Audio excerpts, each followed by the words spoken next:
ज्ञान और भक्ति की व्याख्या चल रही थी। श्री चैतन्य महाप्रभु ने केशव भारती से प्रश्न पूछा कि ज्ञान और भक्ति में श्रेष्ठ कौन है।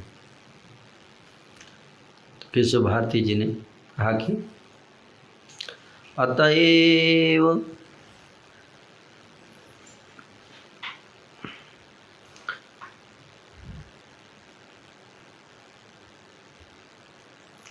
तर्को प्रतिष्ठः अतएव सर्वमते भक्ति से प्रधान महाजन पथ सर्वशास्त्रेर प्रमाण करेगी। इसलिए सर्वमते भक्ति से प्रधान, सबका मत अगर लिया जाए तो भक्ति ही प्रधान है, ज्ञान से ज़्यादा प्रधान है भक्ति। और महाजन पथ सर्वशास्त्रेर प्रमाण, इसका प्रमाण क्या है? महाजन का पथ, महाजनो ये न गतः सपंथा तर्को प्रतिष्ठा श्रुतयो विभिन्ना ना सब ऋषिर्यस्य मतम न भिन्नम धर्मस्य तत्वं निहित गुहायम महाजनो ये न गतः सपंथः।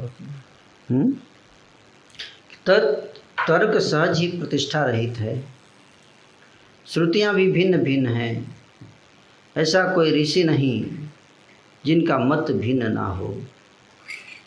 इस कारण धर्म तत्व गूढ़ रूप में आच्छादित है, अर्थात शास्त्र आदि का पाठ करके धर्म तत्व प्राप्त करना कठिन है। अतः साधुओं ने जिन्हें महाजन के रूप में स्थिर किया है, उन्होंने जिस पथ को शास्त्र पथ कहा है, उस पथ पर चलना ही अन्य सभी व्यक्तियों का कर्तव्य है।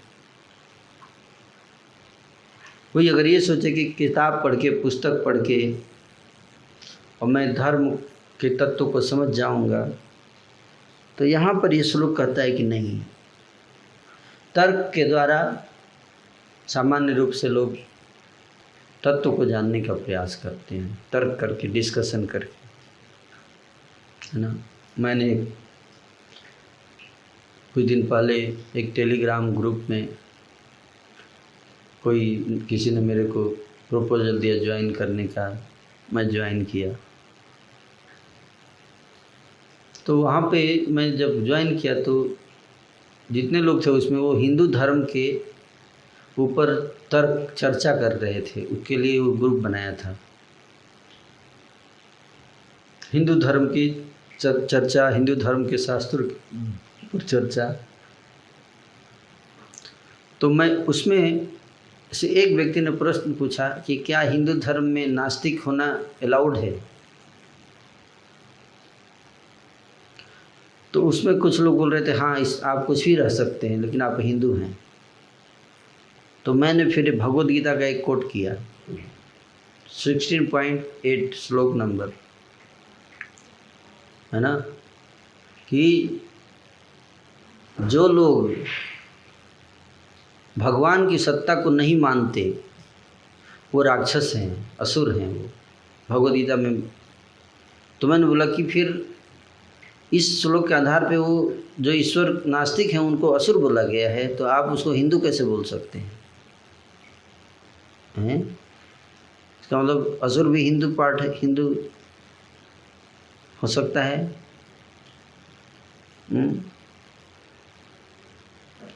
तो उसमें एक व्यक्ति प्रश्न पूछा, तो ये अगर आप ये तो गीता का श्लोक है ना, गीता की अथॉरिटी आप मानते हैं तब, लेकिन अगर कोई गीता की अथॉरिटी नहीं मानता है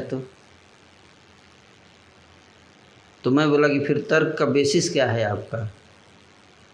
जो भी आप तर्क कर रहे हो, अगर गीता की अथॉरिटी नहीं मानते हो, इसका मतलब आप अपने मन की अथॉरिटी मान रहे हो, अपने मन के हिसाब से तर्क कर रहे हो, और अपने मन के हिसाब से तर्क करके आप सत्य की प्रतिष्ठा कैसे कर सकते हो?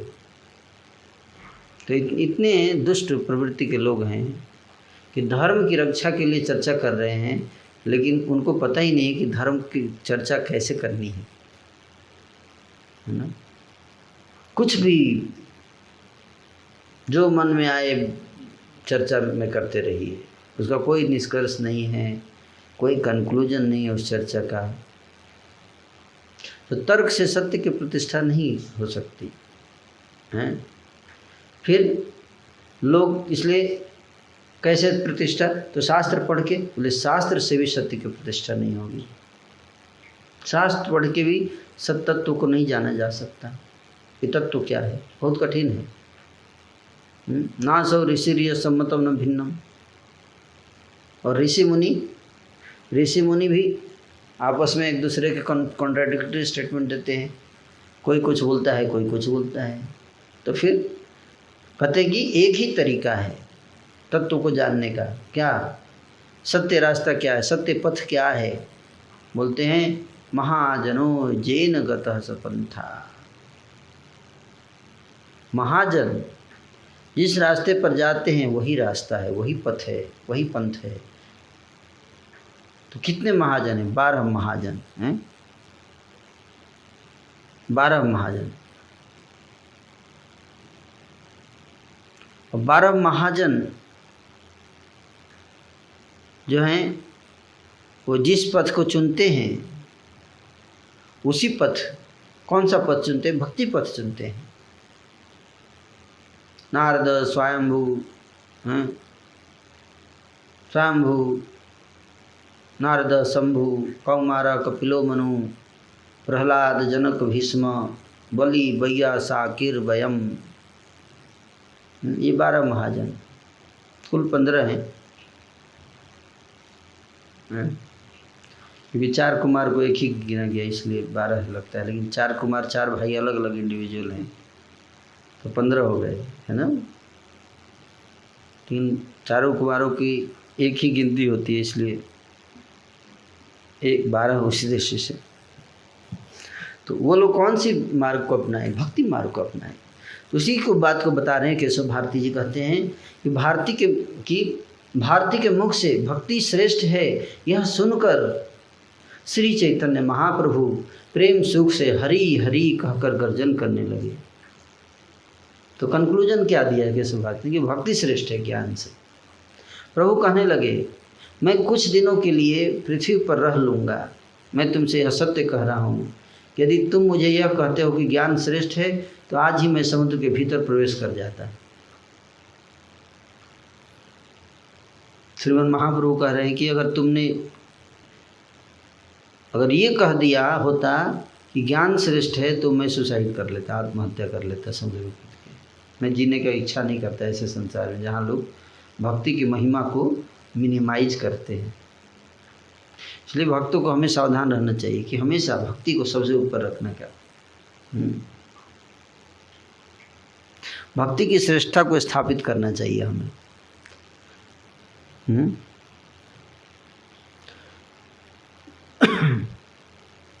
संतोष के साथ प्रभु ने श्री गुरुदेव के चरण स्पर्श किए।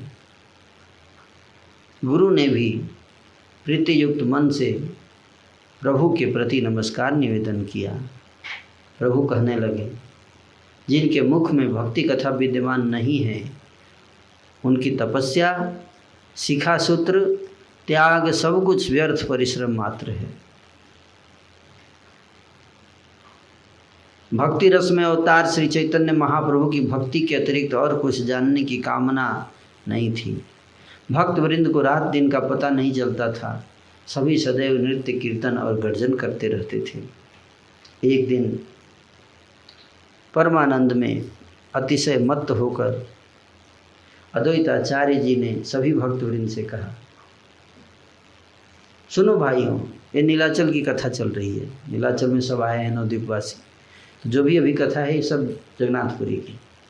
अद्वैताचार्य बोले सारे भक्तों से कि क्या बोले, सुनो भाइयों, चलो आज सभी एक साथ मिलकर जी भरकर श्री चैतन्य चंद्र की महिमा का कीर्तन करेंगे।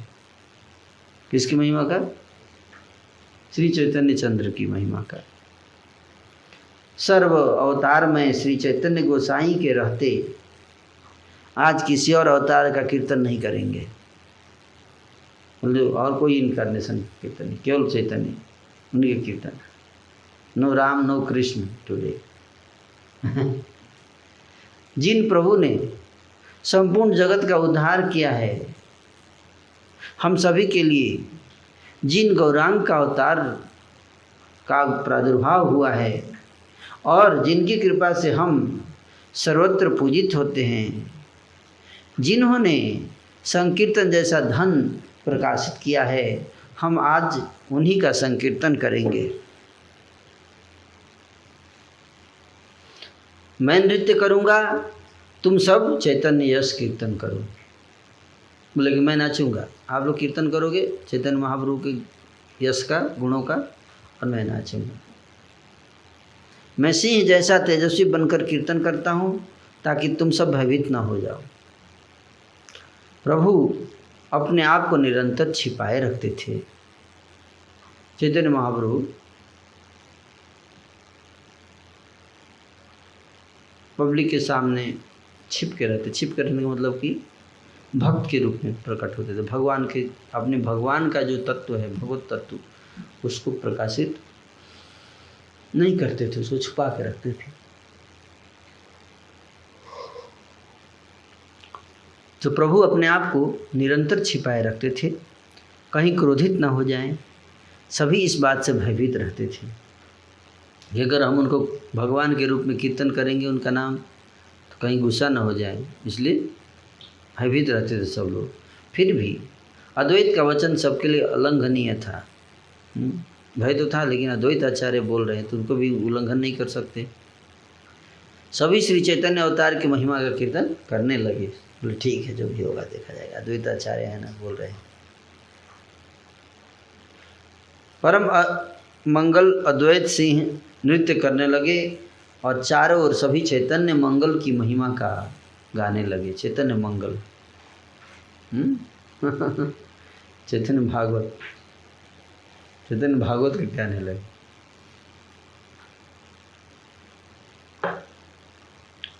नए अवतार का नाम यह सुनकर सभी वैष्णव आनंद में विवश हो गए। जगत का उद्धार करते हुए अद्वैत प्रभु स्वयं चैतन्य गीत संकीर्तन के साथ नृत्य करने लगे। करुणा सागर, दुखितों के बंधु प्रभु श्री चैतन्य नारायण मुझ पर दया कीजिए। यह श्री अद्वैत सिंह के श्रीमुख से निश्चित पद है। इसके कीर्तन से सभी संपदाओं की वृद्धि होती है। कौन सा पद?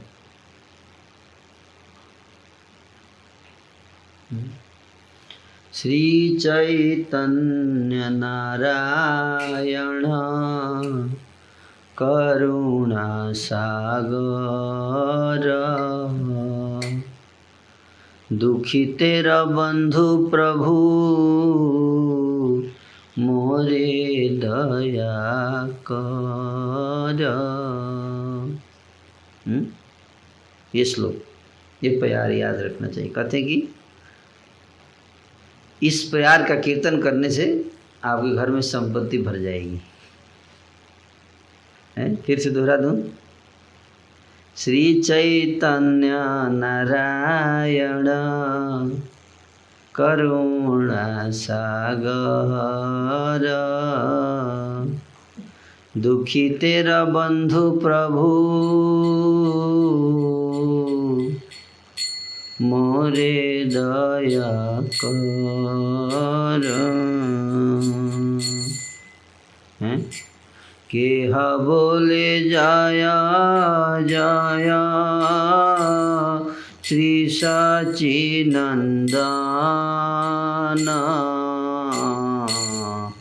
केह बोले जया गौरा चंद्र नारायण।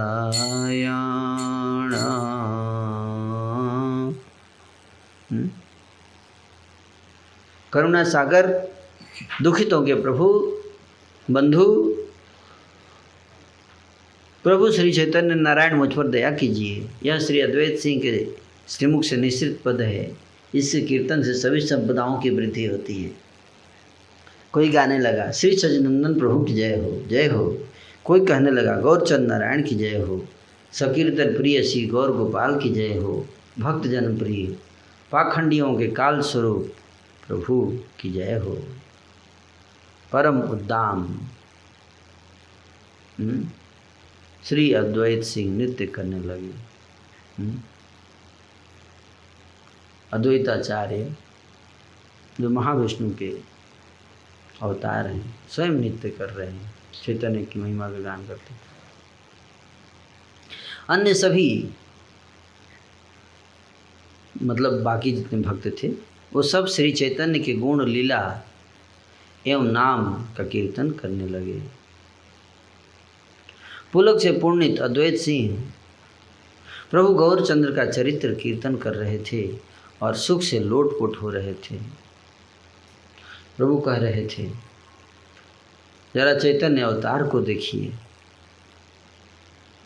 वैकुंठ नायक हरि ब्राह्मण के रूप में अवतार लेकर संकीर्तन में विहार कर रहे हैं। कनक से भी बढ़कर अंग कांति, आजानुलंबित भुजाओं से सज्जित अति शोभायमान श्री विग्रह, सन्यासी वर रूपधारी, अपने रस में विह्वल श्री चैतन्य न जाने किस सुख में नृत्य करते हैं। करुणा सिंधु वृंदावन राज श्री गौर सुंदर की जय हो, जय हो, जय हो। संप्रति नवदीप पुरंदर के रूप में आविर्भूत प्रभु की जय हो, जय हो, जय हो। हे प्रभु, कृपया आप अपने चरण कमलों की छाया प्रदान कीजिए। भक्तवृंद ये सब कीर्तन कर रहे थे। श्री गौर चरण चिंतन पूर्वक अद्वैत नृत्य कर रहे थे। नए अवतार का नया पद सुनकर सभी वैष्णव उल्लास के साथ हरिध्वनि कर रहे थे। नया पद था, नया अवतार, नया नया किताब। उस अद्भुत कीर्तन आनंद का वर्णन केवल नित्यानंद प्रभु ही कर सकते हैं। परम उद्दाम कीर्तन ध्वनि सुनकर सन्यासी शिरोमणि का शुभागमन हुआ। उसी समय चैतन्य महाप्रभु वहाँ आ गए। प्रभु को देखकर सारे भक्त वृंद और अधिक हर्ष के साथ कीर्तन करने लगे। चैतन्य महाप्रभु को देखते और जोर जोर से निताई गौरांग गौर हरि गौर हरि गौर हरि चिल।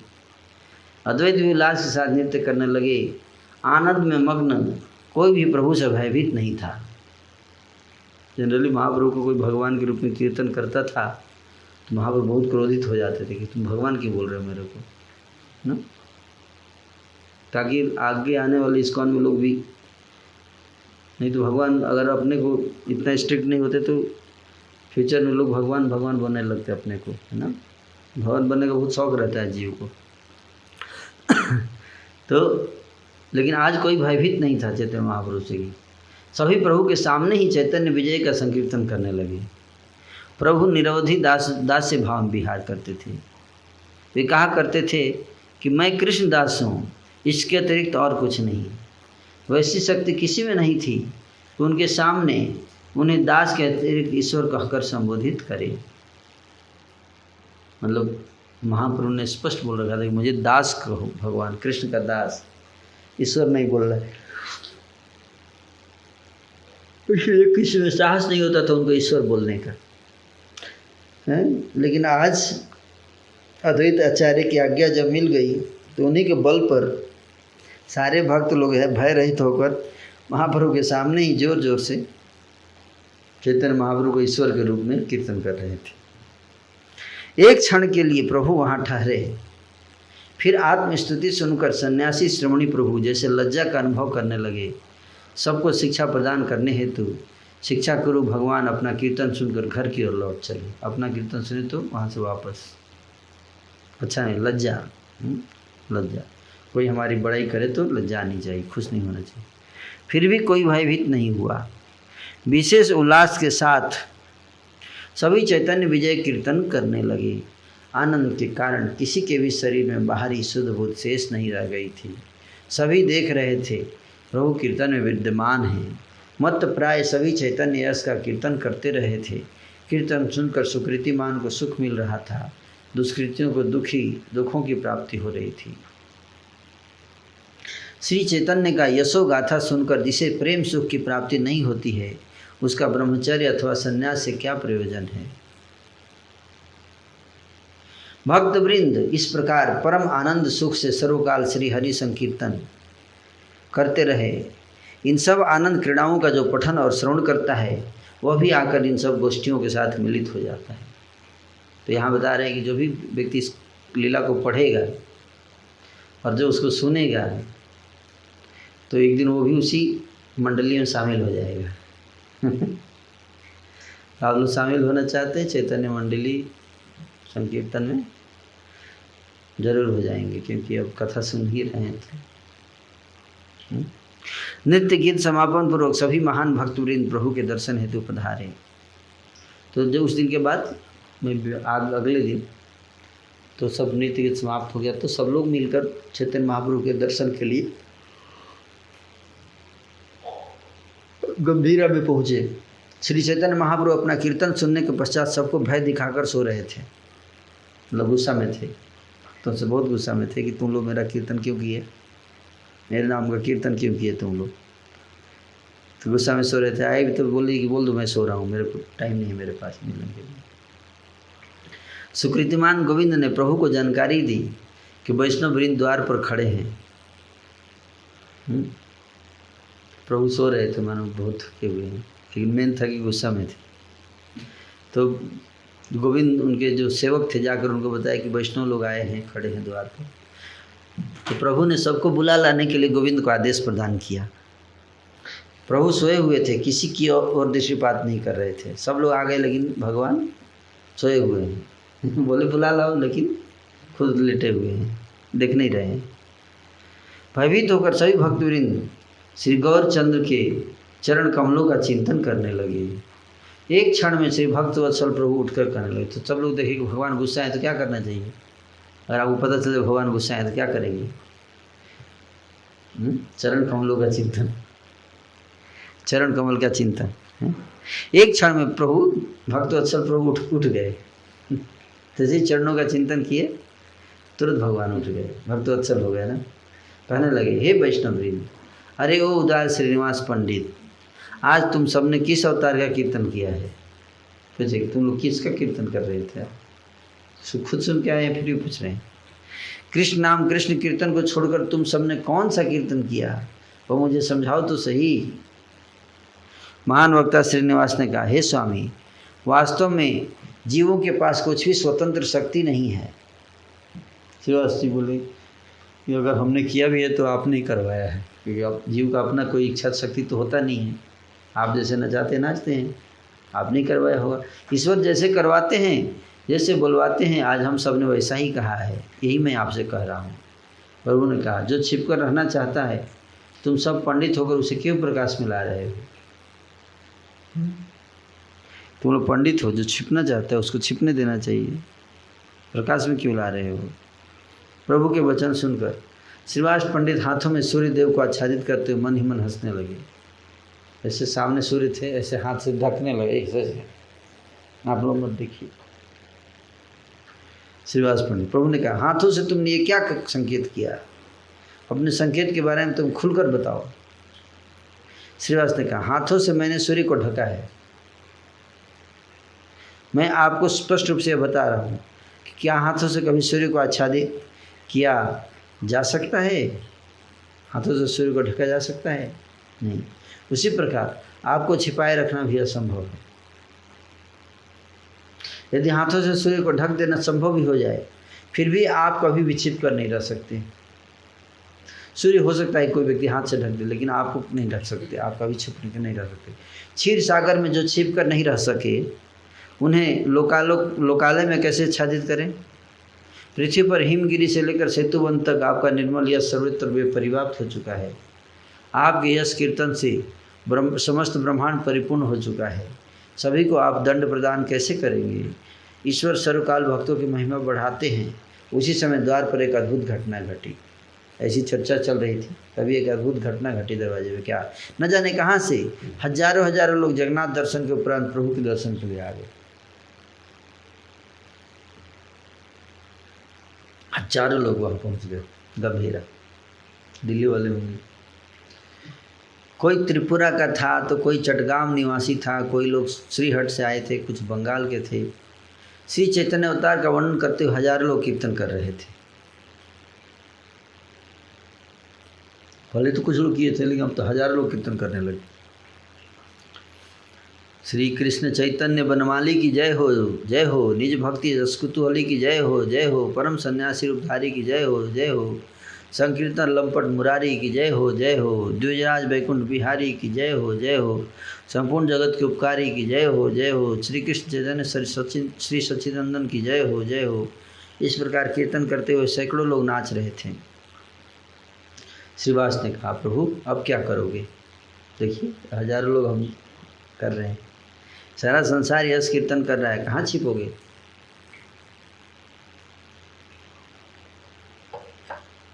हे प्रभु, क्या मैंने इन सब लोगों को सिखाया है? मतलब मैंने सिखाया इनको भी, मेरी गलती है?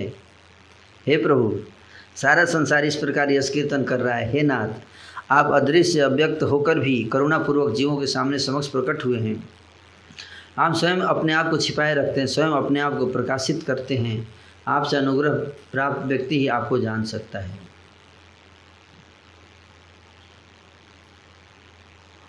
प्रभु ने कहा, मैं यह जान गया हूँ कि तुम अपनी शक्ति का प्रकाशन करके लोगों के मुख से बुलवाते हो।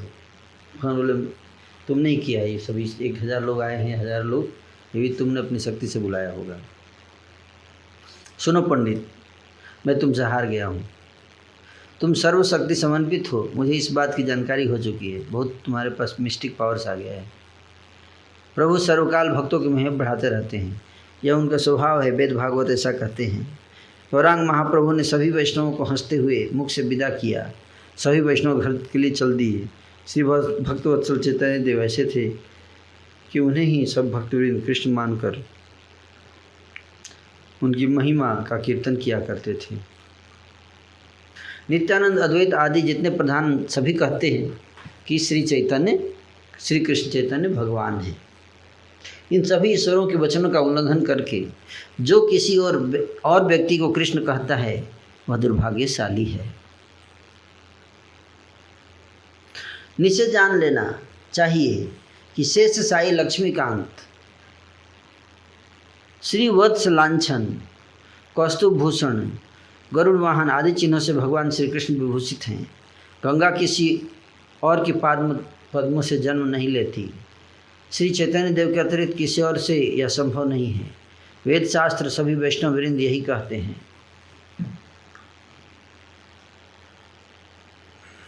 सभी वैष्णवों के वचनों को जो आदर सहित ग्रहण करते हैं वे सब लोग सर्वत्र विजय लाभ करते हैं। इस प्रकार से महाप्रभु श्री गौर सुंदर भक्त गोष्ठी के साथ निरंतर विहार कर रहे थे। सभी भक्तजन चारों ओर से प्रभु को घेर कर बैठे थे। ऐसा लगता था जैसे चंद्रमंडल शोभित हो रहा हो। बीच में विराजित सन्यासी चूड़ामणि श्री वैकुंठनाथ अनुक्षण श्री हरि कीर्तन कर रहे थे। उसी समय 2 महाभाग्यवान पुरुष आकर प्रभु के सामने उपस्थित हुए। कीर्तन चल रहा था नवद्वीप में, नीलाचल में, तभी वहाँ पे 2 महान भाग्यशाली पुरुष आ गए। कौन? श्री रूप सनातन। साकर मलिक और रूप नाम के 2 भाई प्रभु के सन्निधान में उपस्थित हो गए। साकर मलिक और रूप। गोसाई ने दोनों के प्रति कृपा पूर्वक दृष्टिपात किया। दूर से दोनों भाई दंडोत प्रणाम निवेदन पूर्वक दांतों में तिनका धारण करके दैन्य उक्ति करने लगे। उन महापुरुष श्री कृष्ण चैतन्य की जय हो, जय हो, जिनकी कृपा से सर्व लोग धन्य हुए हैं। दीन वत्सल जगत हितकारी की जय हो। परम सन्यासी रूपधारी की जय हो। अनंत संकीर्तन विनोदी की जय हो, जय हो, जय हो।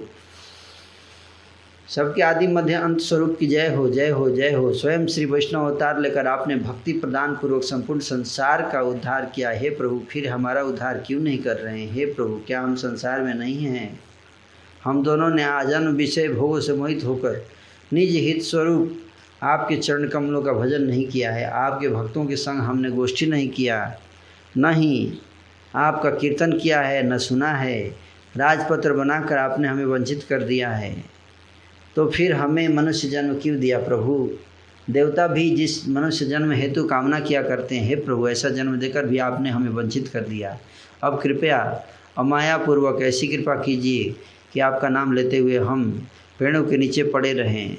आपके जो प्रिय पात्र आपके प्रति भक्ति निवेदन करने में समर्थ हैं, उन्हें उनके द्वार पर हम सभी अवशेष पात्र बने रहें। इस प्रकार से दोनों भाई रूप और सनातन स्तुति कर रहे थे। प्रभु श्री चैतन्य सुन रहे थे। रूप सनातन की स्तुति।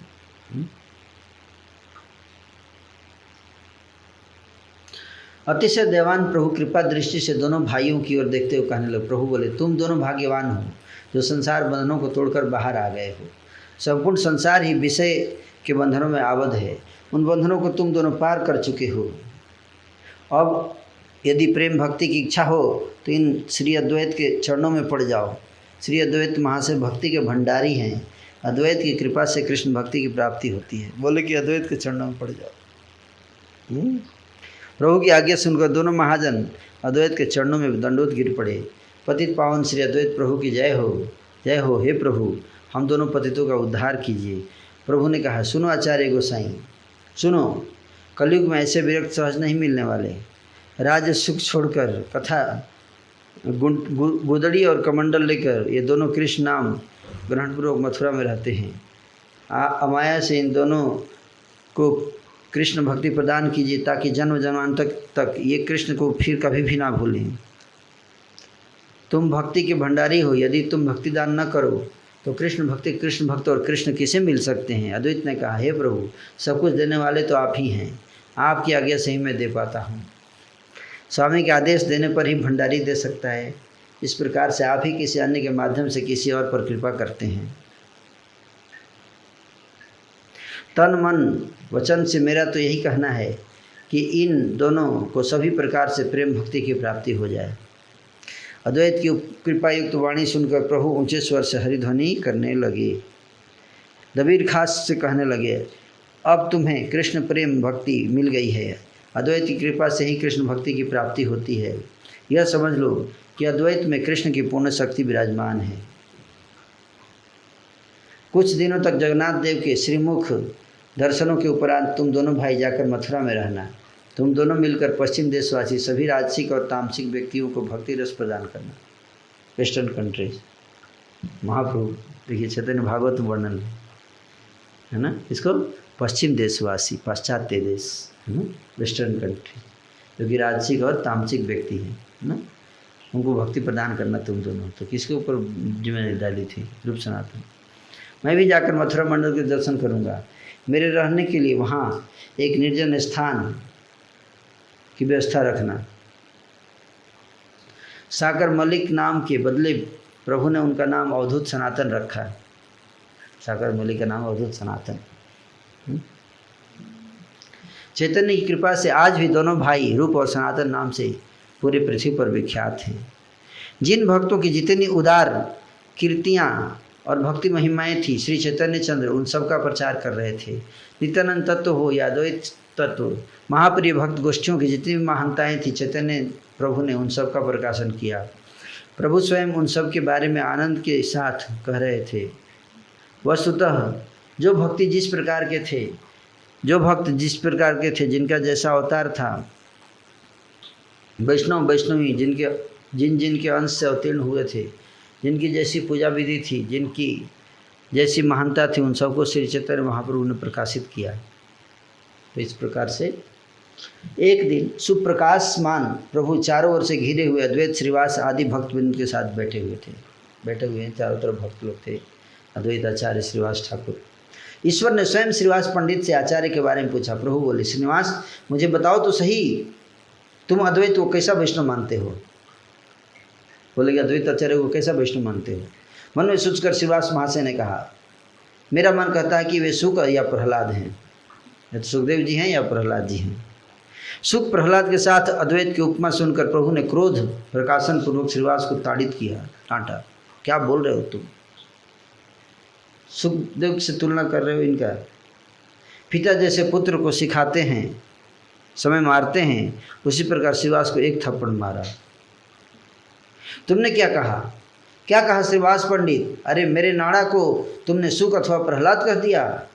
जिन सुख को तुम सर्वथा मुक्त मानते हो, वे सुख नाड़ा के सामने कल के छोकरे जैसे हैं। मेरे नाड़ा के बारे में तुमने इतनी बड़ी बात कह दी। श्रीवास पंडित, आज तुमने मुझे बहुत दुख पहुंचाया है। इतना कहकर क्रोधित प्रभु हाथ में बेंत लेकर श्रीवास को खदेड़ते हुए मारने को चल दिए। बेंत लेके, आज बहुत मारूंगा तेरे को। भगवान को भक्त बोल दिया, खुद को भगवान है और भक्त बोलवा रहे हैं। और अद्वैत आचार्य कोई अगर भक्त बोल दिया, तुलना कर दिया तो गुस्सा हो रहे हैं। बोलिए भगवान है। श्री अद्वैत महाशय ने संभ्रम सहित उठकर विनम्रतापूर्वक प्रभु का हाथ पकड़ लिया और कहा, हे प्रभु, बालक को कृपा पूर्वक शिक्षा देनी चाहिए। त्रिभुवन में आपके क्रोध का पात्र होने योग्य कौन है? आचार्यों के वचनों से प्रभु क्रोध का परित्याग करके आवेश में आकर उनकी प्रचुर महिमा का कीर्तन करने लगे। प्रभु ने कहा, तुम सब मेरे बच्चे हो, इस कारण मेरा सारा क्रोध दूर हो गया है। मेरे उस नाड़ा को कौन जान सकता है जो मेरी निद्रा भंग करके मुझे यहाँ ले आया है? मैं सो रहा था क्षीर सागर में, मेरी निद्रा तोड़ दी और मेरे को लेके आ गया। उसको कौन समझ सकता कितना पावरफुल आदमी है। प्रभु कहने लगे, अरे ओ श्रीनिवास महाशय, मेरे नाड़ा के प्रति तुम्हारी इतनी विनम्रता है। सुख आदि सब नाड़ा के बच्चे हैं, यह जान लो कि नाड़ा के पश्चात सबका जन्म हुआ है। अद्वैत के कारण मेरा अवतार हुआ है। मैं क्षीर सागर में सोया हुआ था, नाड़ा की हुंकार आकर मेरे कानों में बजने लगी। नाड़ा की हुंकार मुझे जगाकर यहाँ ले आई है। अद्वैत के साथ श्रीवास का बड़ा ही प्रीतियुक्त संबंध था। प्रभु का वचन सुनकर श्रीवास अति हर्षित हुए। महाभय से कंपित श्रीवास कहने लगे, हे नाथ, मेरा अपराध क्षमा कीजिए। आप ही अपने द्वैत तत्व को जानते हैं। आपकी जानकारी देने पर ही अन्य दास इन्हें जान सकते हैं। आज मेरे महान सौभाग्य का उदय हुआ है। आज मेरे लिए सब कुछ मंगलमय है। मुझे शिक्षा देकर आपने स्वयं मुझे फल प्रदान किया है। अब मैं आपकी ठकुराई समझ रहा हूँ। आज मेरे मन में बहुत बल चढ़ा है। आज से मेरे मन का यही संकल्प है कि यदि अद्वैत मदिरा यवनिका भी स्पर्श करते हैं तथापि मैं अद्वैत के प्रति भक्ति करूँगा। हे प्रभु, मैं आपसे अति सत्यवचन कह रहा हूँ। श्री गौर सुन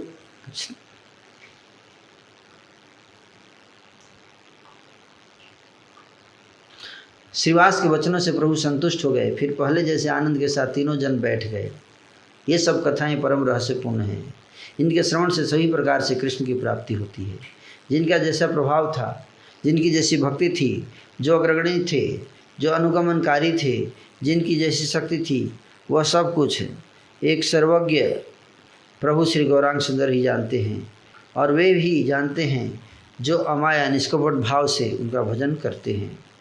विष्णु तत्व अभिज्ञात वेदवाणी जैसी दुरूह है, उसी प्रकार वैष्णव तत्व को भी जीवों के लिए समझ पाना संभव नहीं है। सिद्ध वैष्णवों का व्यवहार अत्यंत विषम होता है। उसे बिना समझे उनकी निंदा करके सारा संसार मरता है।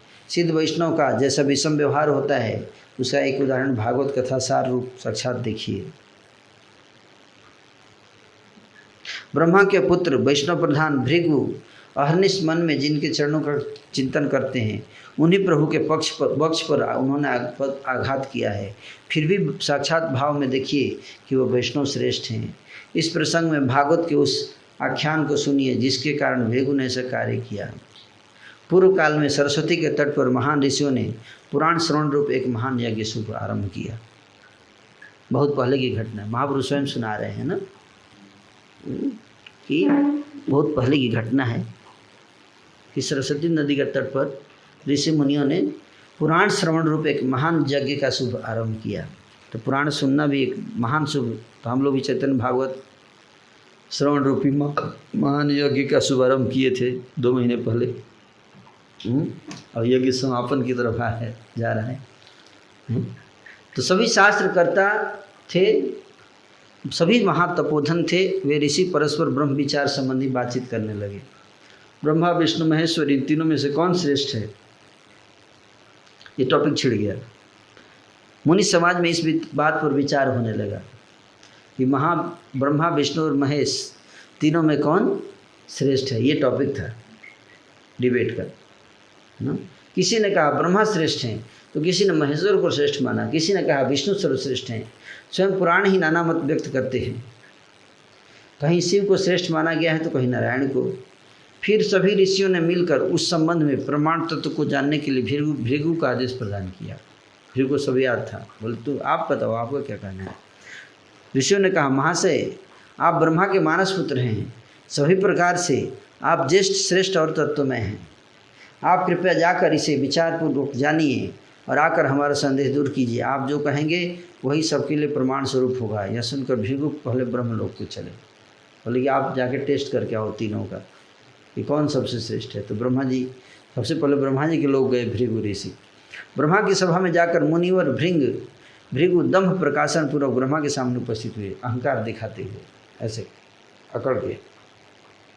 पुत्र को देखकर ब्रह्मा बड़े संतुष्ट हुए, बेटा हैं आए हैं, खुश हुए और पुत्र से सब कुशल मंगल पूछने लगे। सत्य की परीक्षा के लिए ब्रह्मानंदन भृगु पिता के वचनों को श्रद्धापूर्वक नहीं सुन रहे थे, वो कुछ बोल रहे थे तो इधर देख रहे थे हैं। तो पिता और पुत्र के बीच होने वाला स्वाभाविक व्यवहार जैसे स्तुति अथवा विनय अथवा गौरव नमस्कार निवेदन आदि कुछ भी भृगु नहीं किया। मतलब प्रणाम उन्नाम करना चाहिए, जाके स्तुति करनी चाहिए, थोड़ा विनय करना चाहिए, पिता हैं पुत्र हैं, कुछ नहीं किया, जाके चुप है। तो भृगु हैं कुछ नहीं किए, है ना, इस तरह से।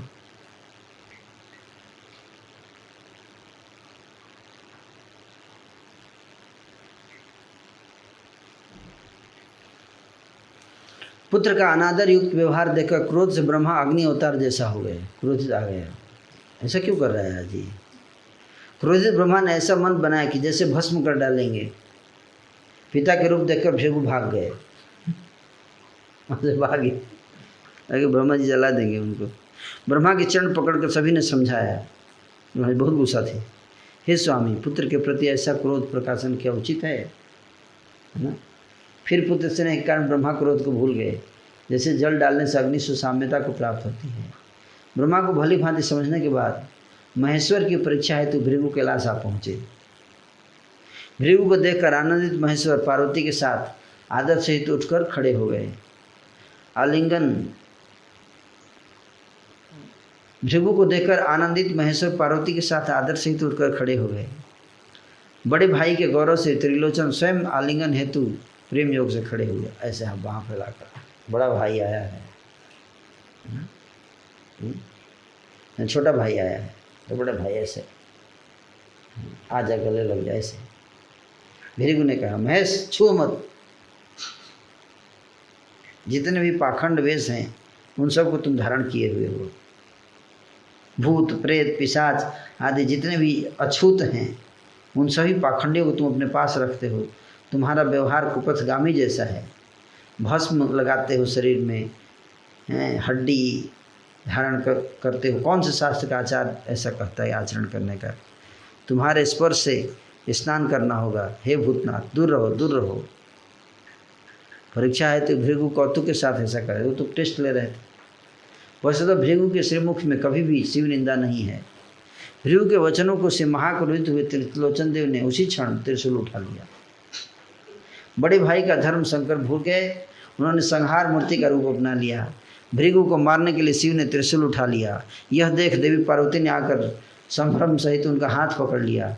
चरणों को पकड़कर देवी महेश्वरी समझाने लगी, हे प्रभु, बड़े भाई के रूप में इतना क्रोध करना उचित है क्या?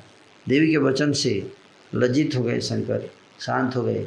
भृगु ने भी कृष्ण धाम से वैकुंठ की ओर प्रस्थान किया। प्रभु श्री रथ सिंहासन पर सोए हुए थे। अब वहाँ से कृष्ण धाम गए, वहाँ पे भगवान रथ सिंहासन पर सोए हुए थे।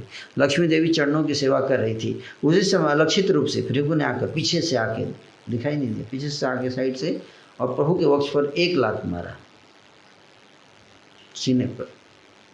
भृगु को देखकर महाप्रभु ने संभ्रम सहित उठकर महान प्रीति के साथ उन्हें नमस्कार निवेदन किया। तुरंत खड़े हो बैठ गए और तुरंत प्रणाम किए चरणों में। चोट हालांकि मारा तो था, गुस्सा नहीं किया, लेकिन भगवान, ये मेन चीज़ है। फिर बैठने के लिए उन्होंने उत्तम आसन प्रदान किया। फिर उठाए, उनको आसन दिए, व्यास आसन, सिंहासन दिए, बैठिए प्लीज बैठिए। भृगु अपने हाथों से उनके अंग पर चंदन का लेप किए, जो लात मारा उसको। स्वयं अपराधी की भांति प्रभु ने उनसे अपराध के लिए क्षमा प्रार्थना की। प्रभु ने कहा, आपका शुभागमन न जाने मैंने अपराध किया है, मुझे क्षमा कर दीजिए। आपका शुभ आगमन न जानकर मैंने अपराध किया, मुझे क्षमा कर दीजिए। यह जो आपका पुण्य जल स्वरूप पाद उदक है, यह कैसा सुनिर्मल है कि यह तीर्थों को भी तीर्थ बनाता है। बोले, आपने चरण मेरे सिर पर रखे, वक्ष पे, ये तो चरण आप तीर्थों को भी पवित्र करता है, तो मेरे हृदय पवित्र हो जाएगा आपके चरण से। मेरे शरीर में जितने भी ब्रह्मांड विराजमान हैं, मेरे साथ जितने भी लोकपाल हैं, उन सबको आपने अपना पाद उदक देकर आज आपने पवित्र कर दिया है। आपका चरित्र अक्षय बना रहे। यह जो आपकी श्री चरण चिन्ह की धूल है, इसे मैंने आनंद के साथ अपने वक्ष पर रख लिया है। लक्ष्मी के साथ उस चिन्ह को मैंने अपने वक्ष पर स्थान प्रदान किया है। वेदों में ये चरण चिन्ह श्रीवत्स लांछन नाम से जाने जाएंगे। काम, क्रोध, लोभ, मोह आदि से परे प्रभु के वचन को सुनकर और विनम्र व्यवहार को देखकर महान ऋषि भृगु चमत्कृत हो गए। विनम्रता को देखकर, सहनशीलता को देखकर, विनम्र व्यवहार को देखकर भृगु ऋषि चमत्कृत हो गए। लज्जित होकर ऋषि ने फिर सिर ऊपर नहीं उठाया, दोबारा सिर नहीं उठाया। भृगु ने जो कुछ भी किया वह उनका कर्म नहीं था। निश्चय जान लेना चाहिए कि यह आवेश में किया गया कर्म था। बाह्य ज्ञान होने पर प्रीति और श्रद्धा से देखते देखते भृगु भक्ति रस में पूर्ण होकर नृत्य करने लगे। हाथ से कंप, घर्म, मूर्छा, पुलक, हुंकार आदि सात्विक विकारों सहित भृगु भक्ति रस में मग्न हो गए। कृष्ण सबके ईश्वर हैं, सबके जीवन है। इस सत्य का प्रकाशन करते हुए ब्रह्मानंदन भृगु नृत्य करने लगे। कृष्ण के शांत और विनम्र व्यवहार को देखकर एवं यह जानकर कि प्रेम भक्ति और कहीं से भी संभव नहीं है, ब्रह्मानंदन भक्ति के कारण जड़ की भांति हो गए। वे मुख से कुछ बोल नहीं पा रहे थे, केवल आनंद अश्रुओं की धाराएं श्री नेत्रों से बह रही है। किसके? भृगु मुनि के। सभी प्रकार से ईश्वर को देह समर्पित करके भृगु ने पुनः मुनियों के सभा में प्रत्यावर्तन किया। भृगु को देखकर सभी को अपार आनंद मिला। मुनियों ने पूछा, कहो भृगु, किसने कैसा व्यवहार किया? तुम जो भी कहोगे वही सबके लिए सिद्ध प्रमाण होगा। फिर भगवान भृगु ने सारी कथा कर सुनाई। ब्रह्मा, विष्णु, महेश्वर इन तीनों के व्यवहार के बारे में सब कुछ बताकर भृगु ने कथा का सार सुनाया। श्री वैकुंठनाथ नारायण ही सर्वश्रेष्ठ हैं। यह वचन सत्य है, सत्य है, सत्य है। कृष्ण सबके ईश्वर हैं, सबके पिता हैं। ब्रह्मा और शिव उनके द्वारा प्रदत्त अधिकार अनुसार कार्य करते हैं। नारायण सबके कर्ता, हर्ता और रक्षक है। निसंदेह होकर उनके चरणों का भजन कीजिए। धर्म, ज्ञान, पुण्य, कीर्ति, ऐश्वर्य, विरक्ति आदि जीव की श्रेष्ठ अथवा मध्यम जिसकी जितनी भी शक्ति है, निश्चय जान लेना कि वह सब कुछ कृष्ण की है। अतः कृष्ण की महिमा का कीर्तन और भजन कीजिए। वे कृष्ण ही साक्षात श्री चैतन्य भगवान हैं। संप्रति वे कीर्तन विहार हेतु प्रादुर्भूत हुए हैं। भृगु के वचन सुनकर सभी ऋषिवृंद निसंदेह जान गए कि नारायण ही सर्वश्रेष्ठ हैं। भृगु का पूजन करके सभी ऋषियों ने कहा, संशय दूर करके तुमने हमारे मन को प्रफुल्लित कर दिया है। सभी ने दृढ़ चित्त से कृष्ण भक्ति को ग्रहण किया। सभी ब्रह्मा और शिव के भक्तों के रूप में यत्नपूर्वक पूजा करने लगे। सिद्ध वैष्णव के विषम व्यवहार के बारे में मैंने यह कथा कही है। इस व्यवहार को समझने की शक्ति किसमें है? परीक्षा है तो क्या और कोई कर्म नहीं था? उसके लिए चरण से प्रहार करना पड़ा। जिन सृष्टिकर्ता के अनुग्रह के ऊपर भृगुदेव निर्भर हैं, किस साहस से उन्होंने उन्हीं के हृदय पर चरण प्रहार किया। अधिकारी का व्यवहार अबोधनीय एवं अगम्य होता है। इसे छोड़कर और कोई सिद्धांत दिखाई नहीं देता है। वास्तव में भक्ति के महिमा के प्रकाशन के लिए कृष्ण ने भृगु के शरीर में प्रवेश करके यह सब करवाया। भक्ति की महिमा को प्रकाशित करने ज्ञानपूर्वक भृगु ऐसा कर्म कभी नहीं कर सकते। कृष्ण अधिकारी भक्त की महिमा बढ़ाते हैं। विरंची एवं शंकर ने कृष्ण की महिमा बढ़ाने के लिए भृगु को भय दिखाकर उनके प्रति क्रोध लीला का प्रकाशन किया। सभी भक्तवृंद जैसे नित्य कृष्ण का जयगान करते हैं, उसी प्रकार कृष्ण भी भक्तों की महिमा का गान करते हैं। अधिकारी वैष्णवों के व्यवहार को बिना समझे जो व्यक्ति उनकी निंदा करता है, उसका निस्तार नहीं है। अधम जनों का जैसे आचरण एवं धर्म होता है, अधिकारी वैष्णव भी वैसा कर्म करते हैं। इस प्रकार से मूर्ख अनधिकारी व्यक्ति वैष्णव के साथ अवैष्णव के समान दृष्टि से देखने का कारण नरक में चले जाते हैं। वे सब वैष्णव में भी अस्तु का दुराचार दर्शन करते हैं, किंतु वास्तव में वैष्णव कभी भी दुराचारी नहीं होते हैं। आजकल कोलद्वीप में रहने वाले श्री बंसीदास बाबा जी के अलौकिक चरित्र को अनेकों व्यक्ति समझने में असमर्थ हैं। केवल कृष्ण की कृपा से ही उससे जानना संभव है। इन सब संकटों में से फंसे कोई मरता है, कोई तरता है। इससे बचने का एक ही महान प्रतिकार दिखाई देता है। सबके प्रति विनम्र व्यवहार करना चाहिए। और सबकी स्तुति करनी चाहिए। अज्ञानी बनकर कृष्ण के शरण में जाना चाहिए और सावधान होकर महांत वचनों को सुनना चाहिए। ऐसा होने से कृष्ण उन्हें इस प्रकार की दिव्यमति प्रदान करते हैं कि उन्हें सर्वत्र संकट से त्राण मिलता है, वे कहीं फंसते नहीं हैं। जो सब श्री कृष्ण चैतन्य अवतार का भक्तिपूर्वक श्रवण करेंगे वे सब जने सुख से निस्तार पा लेंगे। श्री कृष्ण चैतन्य तथा नित्यानंद चांद जिनके जीवन हैं वे वृंदावन दास उनके जुगल चरणों में उनके महिमा का गान कर रहे हैं। इस प्रकार से गौड़ीय भास का 9 अध्याय श्री चैतन्य भागवत का 9वां अध्याय समाप्त हुआ। हरे कृष्णा कृष्ण कृष्ण हरे हरे, हरे राम राम राम हरे हरे। तो सहनशीलता है ना ही महानता है, सहनशीलता ही महानता है।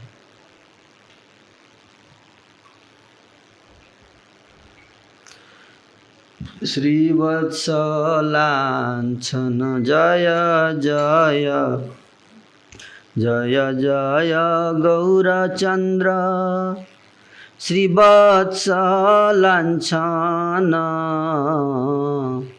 जय सच्चिगर्भरत्न धर्म सनातन, जय संकीर्तन प्रिया गौरांग गोपाल, जय शिष्ट जन प्रिया जय दुष्ट काल, भक्त गोष्ठी सहित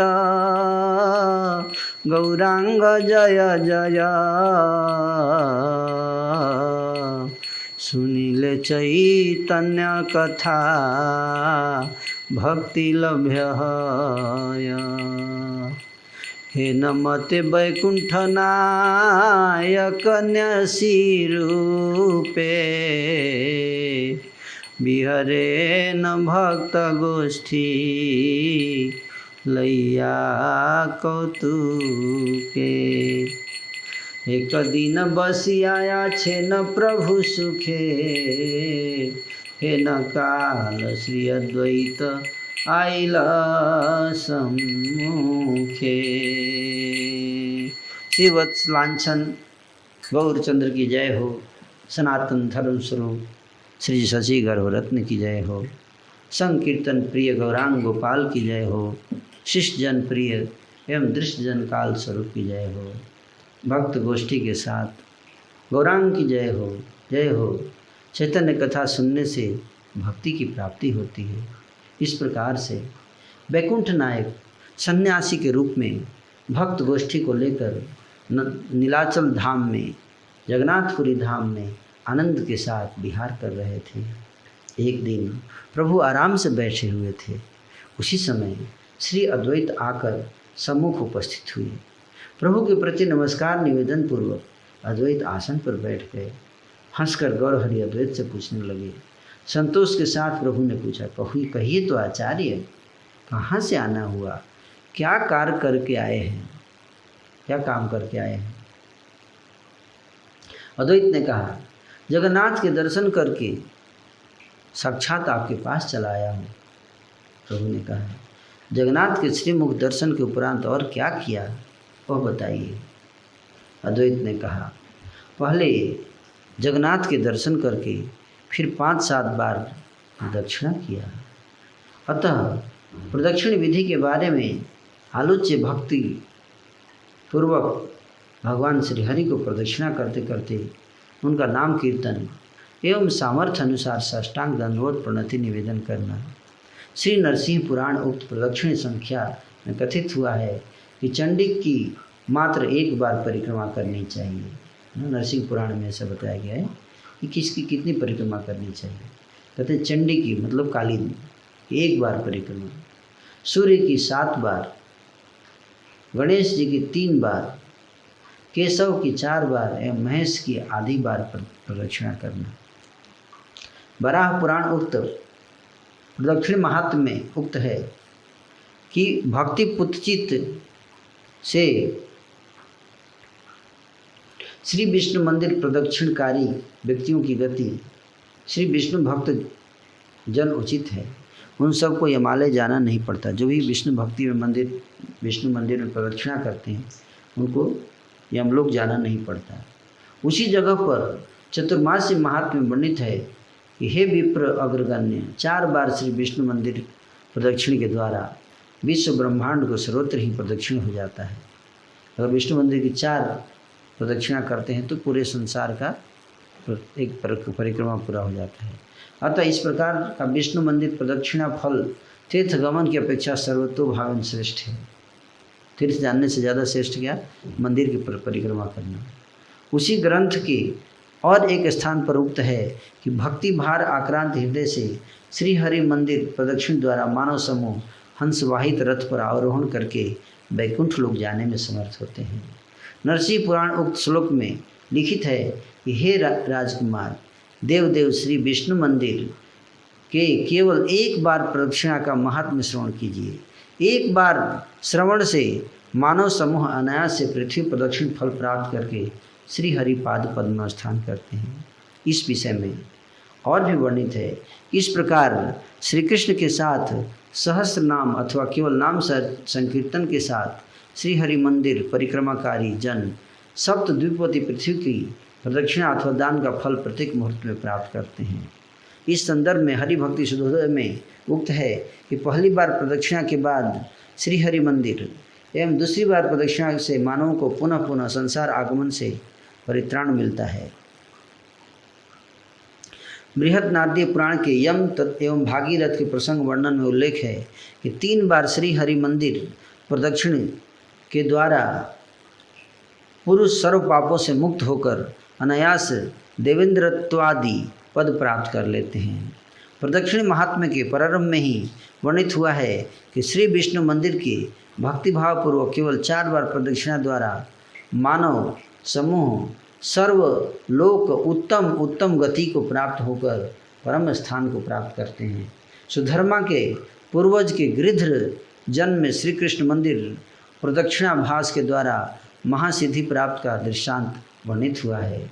फिर प्रदक्षिण के समय निषिद्ध विधि के बारे में विष्णु स्मृति में उक्त वचनों में बताया गया है कि एक हाथ के द्वारा श्री विष्णु प्रणाम, ये मना किया गया है। क्या क्या मना किया गया है? एक हाथ के द्वारा विष्णु प्रणाम नहीं करना चाहिए, केवल एक बार श्री कृष्ण मंदिर प्रदक्षिणा नहीं करनी चाहिए, एक बार नहीं 3-4 बार करनी। एवं निषिद्ध काल में श्री कृष्ण दर्शन से प्राक्तन सुकृति का संपूर्ण रूप से ध्वंस हो जाता है। और भी कहा गया है कि श्री हरि मंदिर के सामने भ्रमरिका के परिभ्रमण की भांति मंडलाकार होकर प्रभाकर का प्रदक्षिण मत करना, क्योंकि इससे श्री भगवान को पीठ दिखाना होता है। वैमुख कारण हेतु मतलब नहीं करना, पीठ नहीं दिखाना चाहिए। वैमुख कारण हेतु इस प्रकार से श्री हरि मंदिर की प्रदक्षिणा निषिद्ध हुआ है। प्रदक्षिण शब्द सुनकर प्रभु हंसने लगे। हंसकर प्रभु ने कहा, तुम हार गए हो। आचार्य ने दिया है, लक्षण दिखाइए। बोले कि मैं परिक्रमा किया, दर्शन के बाद परिक्रमा किया। तो महाप्रभु क्या बोले? प्रदक्षिणा शब्द सुन के हार गए। बोले तुम हार गए हो। तो आचार्य ने पूछा कि मैंने क्या खो दिया है, बताइए क्या हारा हूँ मैं, लक्षण दिखाइए, फिर मैं हार मानूंगा। प्रभु ने कहा, जो तुमने खोया है उसके बारे में सुनो। तुमने जिस प्रकार से प्रदक्षिण व्यवहार किया है उसी में तुम्हारी हार हो गई है। जब तक तुम पृष्ठ देश की ओर चले तब तक तो तुम्हें दर्शन नहीं मिला होगा। जब तक तुमने पीठ दिखाया है तब तक पीछे जब तुम गए भगवान के मंदिर के पीछे परिक्रमा करते हुए तब तक तो तुमको दर्शन नहीं मिला होगा। भगवान बोले, मैं जब तक जगन्नाथ के दर्शन करता हूँ तब तक मेरी आंखें कहीं और भटकती नहीं हैं, चाहे दक्षिण की ओर हो या फिर बाईं ओर, अथवा प्रदक्षिण के समय मैं जगन्नाथ श्रीमुख के बिना और कुछ दर्शन नहीं करता हूँ। हाथ जोड़कर आचार्य गोसाई कहने लगे, इस प्रकार के हर मामले में मैं आपसे हार मानता हूँ। हारना अच्छी बात है भगवान से।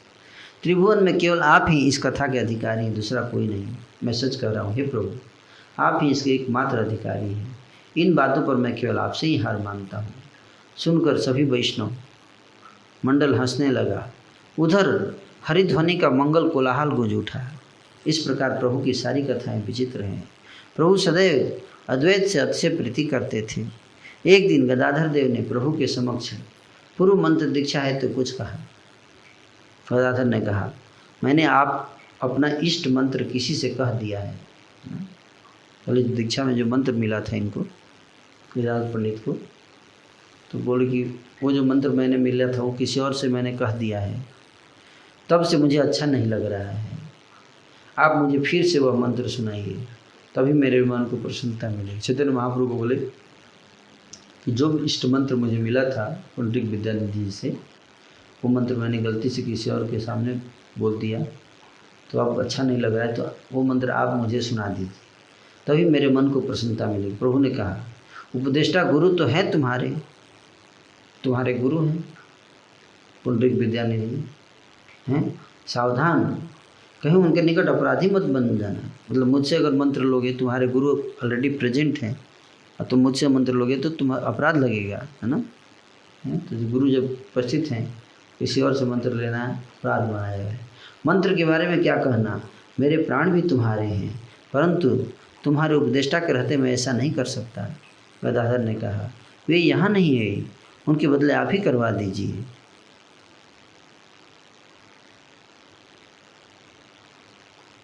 प्रभु ने कहा, विद्यानिधि तुम्हारे गुरु हैं, वे अनायास तुमसे मिलकर तुम्हें विधि प्रदान करेंगे। सर्वज्ञ चूड़ामणि प्रभु सब कुछ जानते हैं। प्रभु जानते थे कि विद्यानिधि शीघ्र उत्कल पधारेंगे। प्रभु ने गदाधर से कहा, 10 दिन के भीतर उन्हें यहीं देख पाओगे। वे केवल मुझे देखने के लिए आते हैं। मेरे मन में निरंतर विद्यानिधि का स्मरण होता रहता है। लगता है तुम उन्हें आकर्षित करके यहाँ ला रहे हो। इस प्रकार से प्रभु प्रिय गदाधर के संग रहते हुए उनके मुख से आनंद के साथ भागवत सुनते रहे। गदाधर प्रभु के सम्मुख भागवत पढ़ते थे। भागवत सुनकर प्रभु संपूर्ण प्रेम भाव प्रकाशित करते थे। प्रभु प्रहलाद चरित्र एवं ध्रुव चरित्र का बारंबार 100 बार आवृत्ति पूर्वक एकाग्रचित से श्रवण किया करते थे। ध्रुव महाराज की चरित्र और प्रहलाद के चरित्र को चैतन्य महाप्रभु बार बार 100 बार रिपीट करके पढ़ते थे। किसी और कार्य हेतु प्रभु को अवसर नहीं था। प्रभु निरंतर नाम गुण का श्रवण कीर्तन किया करते थे। गदाधर महाशय भागवत पाठ और दामोदर स्वरूप कीर्तन किया करते थे।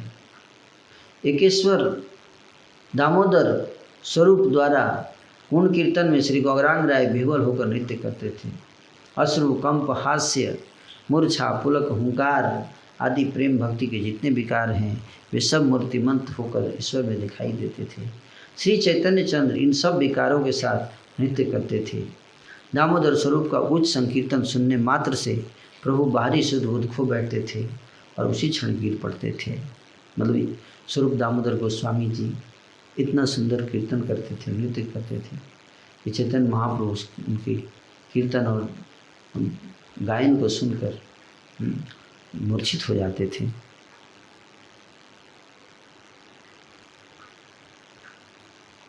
ईश्वर के जितने सन्यासी पार्षद थे उनमें से दामोदर स्वरूप के समान कोई नहीं था। ईश्वर पूरी गोसाई से जितना प्रेम करते थे उतना ही प्रेम दामोदर स्वरूप से करते थे।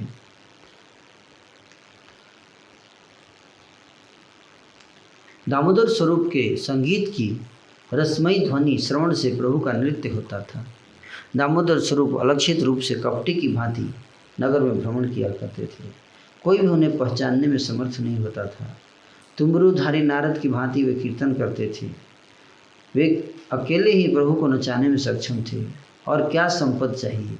दामोदर स्वरूप सन्यासियों में से ईश्वर के प्रिय पात्र थे।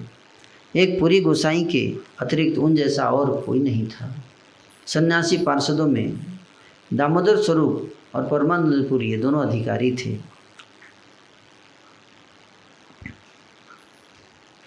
दोनों निरंतर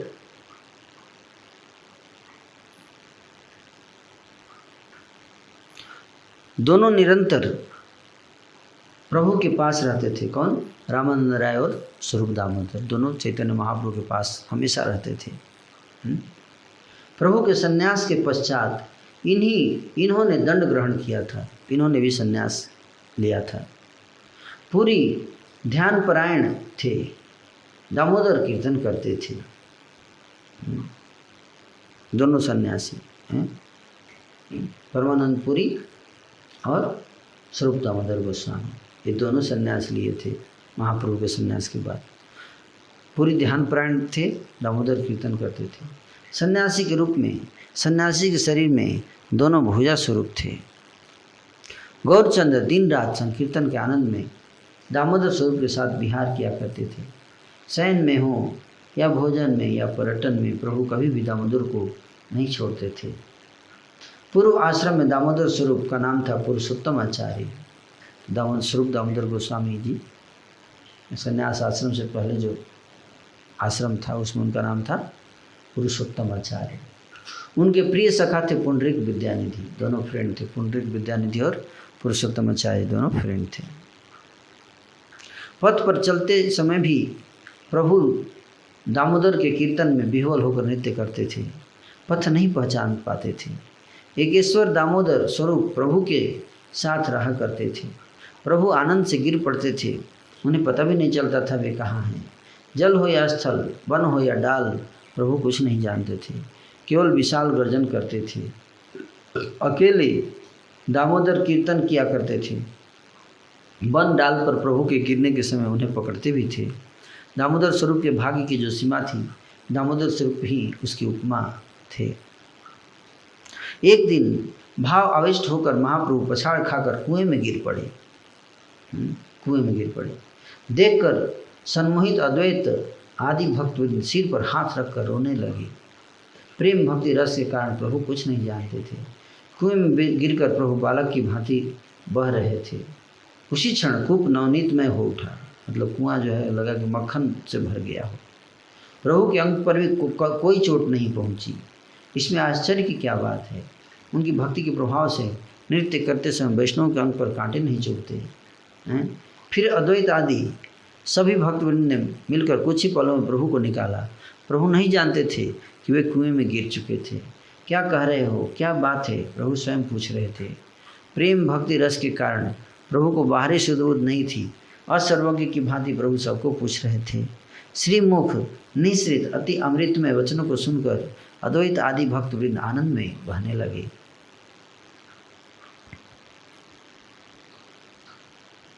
इस प्रकार से ईश्वर श्री चैतन्य भक्ति रस में विहार कर रहे थे कि विद्यानिधि हृदय में यह सब जानकर वहां पहुंच गए। ईश्वर के मन में इच्छा करने मात्र से उसी क्षण विद्यानिधि ने आकर दर्शन दिया। विद्यानिधि को देखकर प्रभु हंसने लगे और बाप आ गए ऐसा कहने लगे। प्रेम निधि प्रेम आनंद में विह्वल हो उठे। उनके हृदय का सभी मंगल पूर्ण हो गया। श्री भक्त वत्सल गौरचंद्र नारायण प्रेम निधि मतलब विद्यानिधि, पुंडरीक विद्यानिधि को ही प्रेम निधि बोल रहे हैं। प्रेम निधि को वक्ष पर धारण करके क्रंदन करने लगे। चारों ओर सभी वैष्णव वृंद भी क्रंदन करने लगे। वहाँ साक्षात वैकुंठ स्वरूप सुख का उदय हुआ। ईश्वर के साथ जितने भी भक्तवृंद थे सब प्रेम निधि के प्रति प्रीति के कारण उन सब का प्रेम अनुक्षण बढ़ने लगा। दामोदर स्वरूप उनके पूर्व सखा थे, किसके, पुंडरीक विद्यानिधि के। चैतन्य के सामने दोनों का परस्पर मिलन हुआ। दोनों की चरण धूल की मांग कर रहे थे। दोनों एक दूसरे को पकड़ने की कोशिश कर रहे थे, आपस में धक्का मुक्की कर रहे थे, एक दूसरे के नीचे गिरने की कोशिश कर रहे थे। कोई किसी से हार नहीं मान रहा था। दोनों महाबली थे। कुतूहली गौरांग महाप्रभु सब कुछ करवा रहे थे और हंस रहे थे। फिर बाह्य दशा प्राप्ति के उपरांत प्रभु ने विद्यानिधि से कहा, तुम कुछ दिनों के लिए नीलाचल में अवस्थान करो। यह सुनकर प्रेम निधि को महान आनंद मिला। इसे अपना भाग्य मानकर वे प्रभु के पास रह गए। गदाधर देव ने भी पुनः प्रेम निधि के समक्ष प्रेम से इष्ट मंत्र को स्वीकार किया। प्रेम की सीमा स्वरूप गदाधर जिनके शिष्य थे, उन प्रेम निधि की महिमा के बारे में और क्या कहूँ। अद्वैत और श्रीनिवास जिनकी कीर्ति का बखान किया करते थे, मुरारी और हरिदास जिनकी कीर्ति का वर्णन करते थे, और ऐसा वैष्णव कोई नहीं था जो प्रेम निधि की महिमा का बखान न करता हो। पुंडरीक विद्यानिधि भी सभी भक्तवृंद को काय मन और वाक्य से प्रेम किया करते थे। उनके शरीर में तिल मात्र भी अहंकार नहीं था। चैतन्य के उन अद्भुत कृपा पात्र को समझने में मैं असमर्थ हूँ। पुंडरीक विद्यानिधि कृष्ण के जिस प्रकार के प्रिय पात्र थे उसके बारे में गदाधर के श्रीमुख से निश्चित कुछ कथाएं लिख रहा हूँ। विद्यानिधि को अपने पास रखकर प्रभु ने उन्हें समुद्र के तट पर यमेश्वर में आवास प्रदान किया। समुद्र के तट पर यमेश्वर टोटा एक गार्डन है, वहाँ पर दामोदर स्वरूप के महान प्रेम पात्र विद्यानिधि नीलाचल में रहकर जगन्नाथ दर्शन करते रहे। दोनों एक साथ जगन्नाथ दर्शन किया करते थे। कौन? दामोदर स्वरूप और पुंडरीक विद्यानिधि दोनों फ्रेंड थे, साथ जाते थे दर्शन के लिए। दोनों परस्पर श्री कृष्ण कथा रस के आनंद में डूबे रहते थे। तभी ओडन षष्ठी नाम की यात्रा का उत्सव आकर उपस्थित हो गया। ओडन षष्ठी है ना, भगवान श्री जगन्नाथ उस समय नए कपड़े पहनते हैं। ओडन षष्ठी के दिन श्री जगन्नाथ जी को नए कपड़े पहनाए जाते हैं। ईश्वर उस दिन माड़ युक्त वस्त्र धारण करते हैं। माड़ से लगा हुआ है ना, चावल जब पकाते हैं तो उसमें जो पानी बच जाता है पकने के बाद उसको माड़ बोलते हैं। तो उसी में जो है नए वस्त्र को उसमें डाल के रखते हैं। तो माड़ श्री गौर सुंदर भी सभी भक्तवृंद को साथ लेकर श्री वस्त्र औड़न यात्रा देखने को आए। मृदंग, मोहरी, शंख, दुंदुभी, कहाल, ढाक, दगड़, काड़ा आदि बहुत जोर शोर से बज रहे थे। उस दिन अनंत अनेकानेक वस्त्र पहनते हैं, भगवान अनेकों वस्त्र पहनते हैं। यह उत्सव षष्ठी से लेकर मकर तक चलता रहता है, मतलब माघ मास के अंत तक चलता है। वस्त्र संलग्न होते होते रात का अंत होने लगा, मतलब वस्त्र की रेडी करने में रात होने लगा। भक्त गोष्ठी के साथ प्रभु यह देखकर प्रेम में बहने लगे। स्वयं ही उपासक, उपास्य भी स्वयं ही हैं। उनकी कृपा के बिना कौन उनके मन को समझ सकता है। यही प्रभु दारू के रूप में योगासन पर विराजमान हैं। यही प्रभु सन्यासी के रूप में भक्ति योग दिखा रहे हैं। मुक्ता जटित स्वर्ण युक्त नाना वर्ण के शुक्ल, पीत और नील दिव्य पट्टवस रेशमी वस्त्र समूह को जगन्नाथ को अर्पित किए जा रहे थे। वस्त्र संलग्न होने के कारण पुष्प अलंकार, पुष्प कंकण और श्री किरीट पुष्पहार आदि धारण कराए गए। गंध, पुष्प, धूप, दीप आदि षोडश उपचार के साथ पूजा करके बहुविध भोग निवेदन किया गया। यात्रा दर्शन के उपरांत प्रेम और आनंद के सुख में रंगे हुए प्रभु ने भक्त गोष्ठी के साथ घर को प्रत्यावर्तन किया। सभी वैष्णवों को घर जाने के लिए विदा करके अकेले चैतन्य महाप्रभु निजी आनंद में एकांत में अवस्थान करने लगे। सब अपने अपने घरों को चले गए। पुंडरीक विद्यानिधि स्वरूप दामोदर जी के साथ रहने लगे और दोनों एक दूसरे से खुलकर निष्कपट भाव से सारी मन की बातें कहने लगे। माण युक्त वस्त्र धारण किए हुए जगन्नाथ को देखकर विद्यानिधि के मन में डाउट आ गया। विद्यानिधि दामोदर स्वरूप से पूछा, ईश्वर को माण युक्त वस्त्र क्यों दिए जाते हैं? इस देश में तो श्रुति स्मृति समूह का प्रचुर परिमाण में प्रचार है, फिर क्यों बिना धोए माण युक्त वस्त्र पहनाए जाते हैं? मतलब माण लगा हुआ है, उसको धोए नहीं और डायरेक्ट भगवान को पहना दिए। दामोदर स्वरूप ने कहा, बात सुनो, देश आचार के चलते यहाँ इसमें दोष स्वीकार नहीं है। जिन्हें श्रुति स्मृति के बारे में जानकारी है वे कभी ऐसा नहीं करते। इस यात्रा उत्सव का सर्वकाल ऐसा ही होता रहता है। यदि ईश्वर के हृदय में ऐसी इच्छा न होती तो देखो राजा क्यों निषेध आज्ञा प्रदान नहीं करते।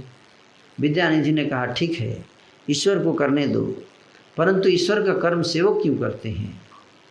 ये पूजा पंडा, पशुपाल, पछड़ा, बेहरा आदि सब लोग अपवित्र वस्त्र क्यों धारण करते हैं? जगन्नाथ देव ईश्वर हैं, उनके लिए सब कुछ संभव है। क्या सभी उन जैसा आचरण करेंगे? माण युक्त वस्त्रों को स्पर्श करने से हाथ धोकर शुद्ध होना पड़ता है। ये सब बुद्धिमान ऐसा क्यों नहीं करते? अबोध राजपत्र विचार नहीं करते हैं। राजपात्र राजा भी माण युक्त वस्त्र सिर पर धारण करते हैं। दामोदर स्वरूप ने कहा, सुनो भाई, लगता है ओड़न यात्रा में दोष नहीं है। जगन्नाथ स्वरूप परम ब्रह्म के अवतार है, यहाँ विधि निषेध का विचार नहीं करते हैं। विद्यार्थी ने कहा, भाई एक बात सुनो, जगन्नाथ विग्रह सर्वथा परम ब्रह्म स्वरूप हैं। वे यदि विधि निषेधों का उल्लंघन करें तो इसमें कोई दोष नहीं है। ये सब लोग भी नीलाचल में रहकर ब्रह्म हो गए हैं। ये सब भी लोक व्यवहार छोड़ चुके हैं, सभी ब्रह्म रूप अवतार हो गए हैं। इतना कहकर दोनों संपूर्ण मार्ग में हंसते हंसते जैसे हास्य आवेश युक्त होकर जाने लगे। दोनों सखा हाथों में हाथ डालकर हंस रहे थे। जगन्नाथ देव के सेवकों के आचरण पर दोषारोप भी कर रहे थे। सभी दासों का प्रभाव सिर्फ वे नहीं जानते थे, केवल कृष्ण जानते हैं कि किनमें कितना अनुराग है। कृष्ण अपने दासों को भ्रम में डाल देते हैं, पश्चात दैवान होकर भ्रम दूर भी करते हैं। प्रभु ने स्वयं विद्यानिधि को भ्रम में डाल दिया था, अब भ्रम को दूर करने की कृपा भी सुनिए। इस प्रकार से रंग ढंग के साथ दोनों प्रिय सखा कृष्ण कार्य हेतु अपने अपने घर की ओर चल पड़े। भिक्षा के उपरांत दोनों गौरांग के पास चले आए। प्रभु के पास आकर सभी सो गए।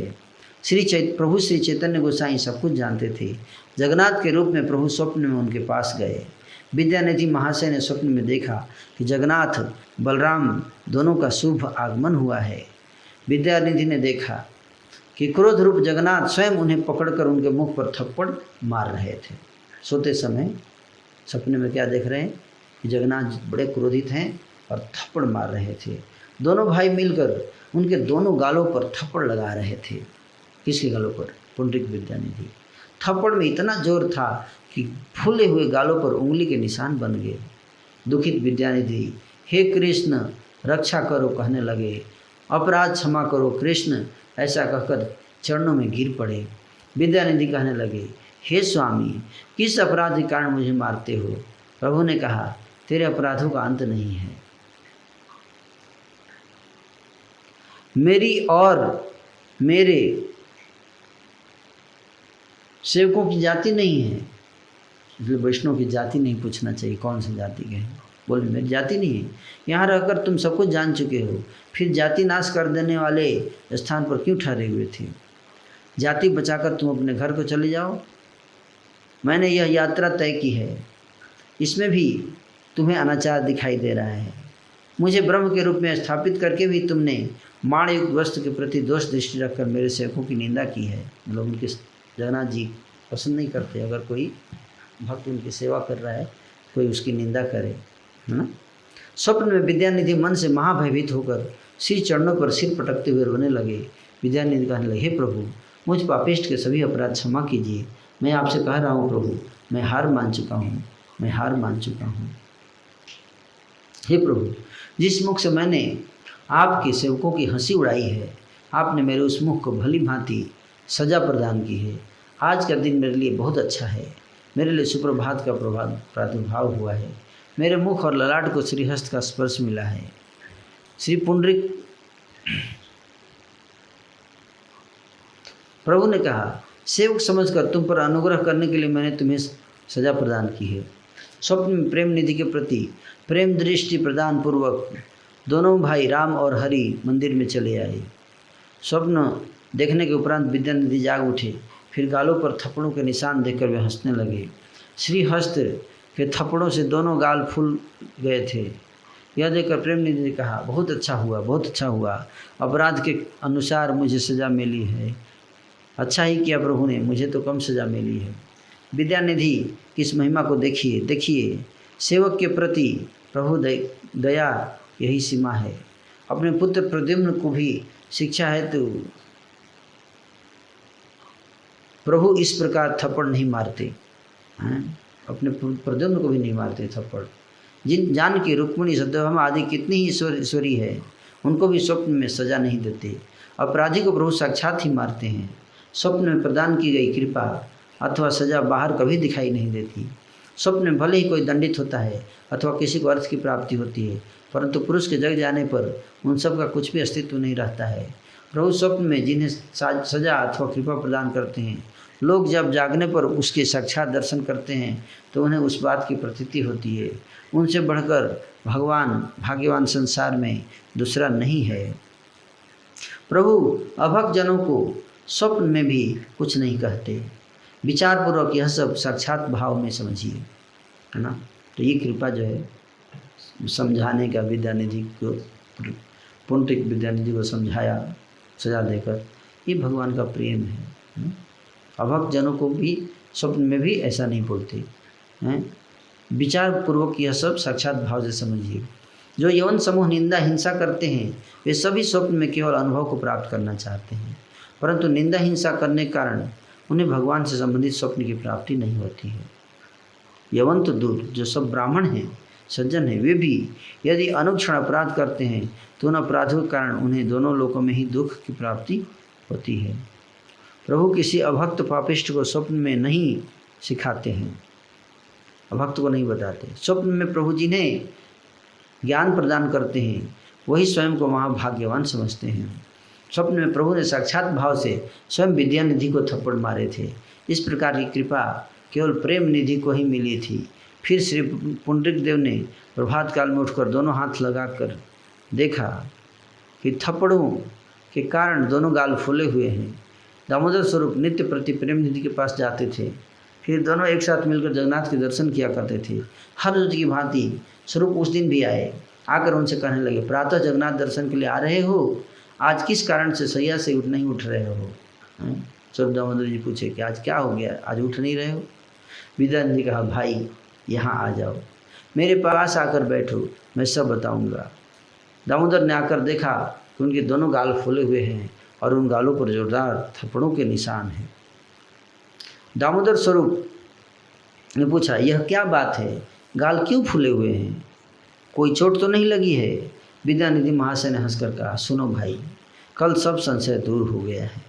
मैंने मानयुक्त वस्त्रों का जो अवमानना किया है उसकी सजा देखो इन गालों पर विद्यमान है। आज स्वप्न में जगन्नाथ और बलराम आकर विश्राम लिए बिना मुझे लगातार थप्पड़ मारते रहे। तुमने मेरे परिधान वस्त्रों की निंदा की है। इतना कहकर दोनों मेरे गालों पर तमाचे मारते रहे। गालों पर उंगली के अंगूठियों से चोट भी पहुंची है। अच्छी तरह मैं उत्तर भी नहीं दे पा रहा हूँ। इस लज्जा के कारण मैं किसी से संभाषण नहीं कर रहा हूँ। गाल अच्छे हो जाने पर मैं बाहर जा सकता हूँ। यही बात कहीं और कहने से योग्य नहीं है। भाई, मैं हृदय से मान गया हूँ, यह बड़े भाग्य की बात है। अपराध के अनुरूप मुझे अच्छी सज़ा मिली है, नहीं तो मैं महान अंधकूप में गिर जाता। विद्यानिधि के प्रति स्नेह का उदय देखकर दामोदर महाशय आनंद में बहने लगे। सखा की संपदा से सखा उल्लसित होता है। परम आनंदित दोनों जने हंसने लगे। दामोदर स्वरूप ने कहा, सुनो भाई, ऐसा अद्भुत दंड कभी देखने सुनने में नहीं आया।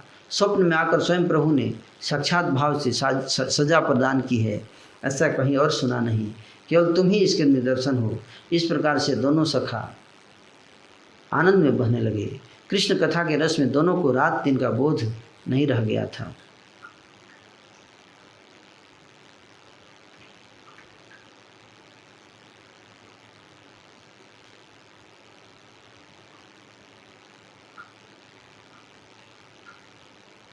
पुंडरीक विद्यानिधि का प्रभाव ऐसा था कि प्रभु गौरचंद्र उन्हें बाप कहकर प्रबोधित किया करते थे।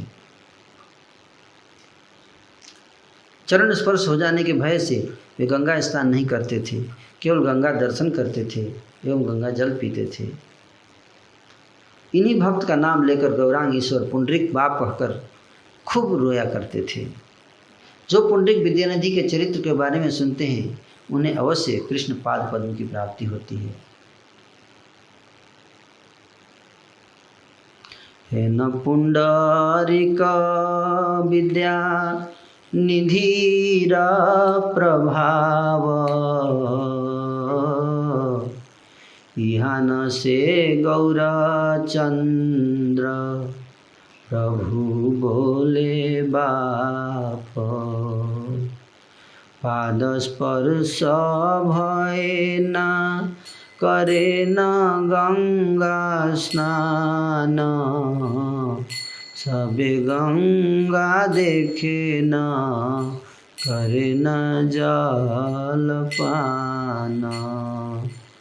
हे भक्तेर नाम लैया गौरांग ईश्वर, पुंडरीक बाप बोली कांदे न विस्तार।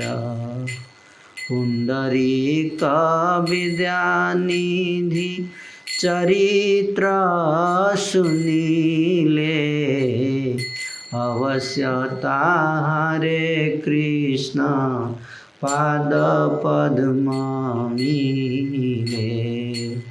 पुंडरीक विद्यानिधि चरित्र सुनिले अवश्य तारे कृष्ण पाद पद्म मिले। श्री कृष्ण चैतन्य नित्यानंद चांद जान वृंदावन दास तछु पद जुगे गाना। वृंदावन दास तछु पद जुगे गान। वृंदावन दास तछु पद जुगे गान। जय जय श्री चैतन्य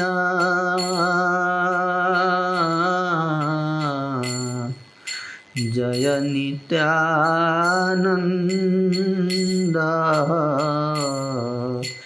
जय द्वैत चंद्र जय गौरभक्तवृंद। जय जय श्री चैतन्य जय नित्यानंद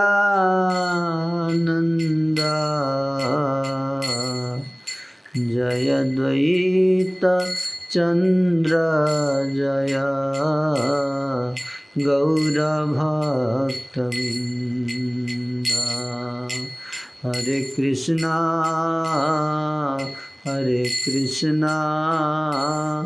कृष्णा कृष्णा हरे हरे हरे राम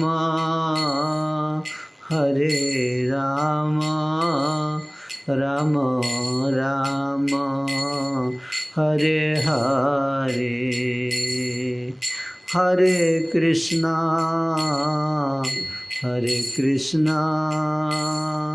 कृष्णा कृष्णा हरे हरे हरे राम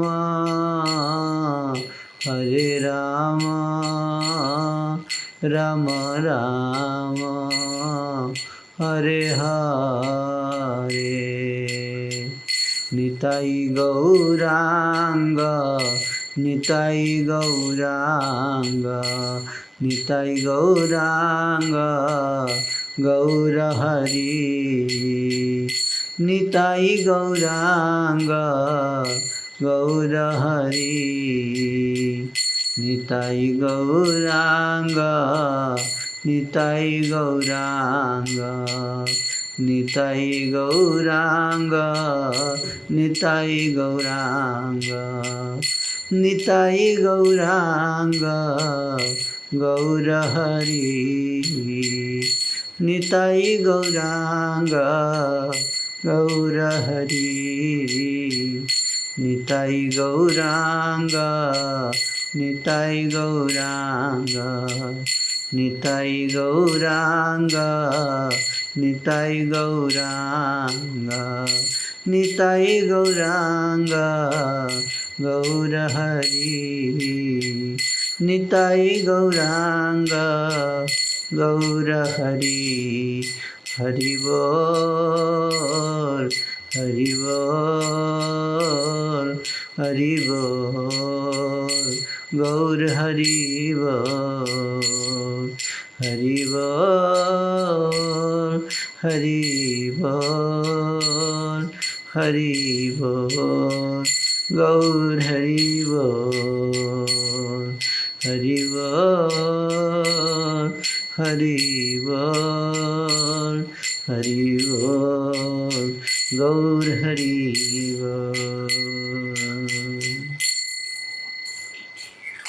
इस प्रकार से श्री चैतन्य भागवत का 10वां अध्याय समाप्त हुआ। श्री चैतन्य भागवत संपूर्ण लीला चर्चा में आप समस्त भक्त ने भाग लिया। जो भक्त ने उत्साह बढ़ाया, उन सारे भक्तों का मैं हार्दिक आभार व्यक्त करना चाहूँगा। श्री चैतन्य महाप्रभु की प्रेरणा से ही और उनके आशीर्वाद और कृपा से ही हम श्री चैतन्य भागवत को संपूर्ण कर पाए। विशेष रूप से धन्यवाद देना चाहूँगा श्री चंद्रकांत प्रभु जी का और उनके सारे परिवार के सदस्यों का, जिन्होंने प्रेरणा दिया इस चैतन्य भागवत को प्रारंभ करने का और बड़े ही मनोयोग से इसको श्रवण भी किया।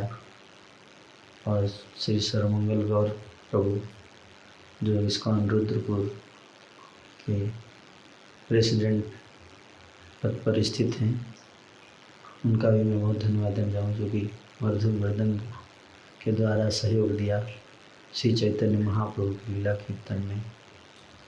और माधव प्रभु जो श्री चंद्रकांत प्रभु के सुपुत्र हैं, जब मैं वहाँ रुद्रपुर में कथा कीर्तन किया करता था तो उन्होंने सहयोग दिया जूम पे सारा प्रवचन सेट करने में, फेसबुक पे। और बाकी कई सारे भक्त यहाँ पर जब मैं दिल्ली आ गया था तो हिज ग्रेस अरविंदाक्ष माधव को और भक्त वरुण, आप दोनों का भी मैं बहुत हार्दिक धन्यवाद देना चाहता हूँ। बड़ी मधुर मृदंग और करताल बजाकर चैतन्य भागवत कथा गायन और कीर्तन में सहयोग दिया आपने, और भी कई सारे भक्तों ने सहयोग दिया। आप सब भक्तों का बहुत हार्दिक धन्यवाद और आभार प्रकट करना चाहता हूँ। और विशेष रूप से श्रील वृंदावन दास ठाकुर जी का हार्दिक आभार और उनके चरणों में कोटि कोटि नमन प्रस्तुत करता हूँ श्रद्धापूर्वक, जिन्होंने इतने मधुर रूप से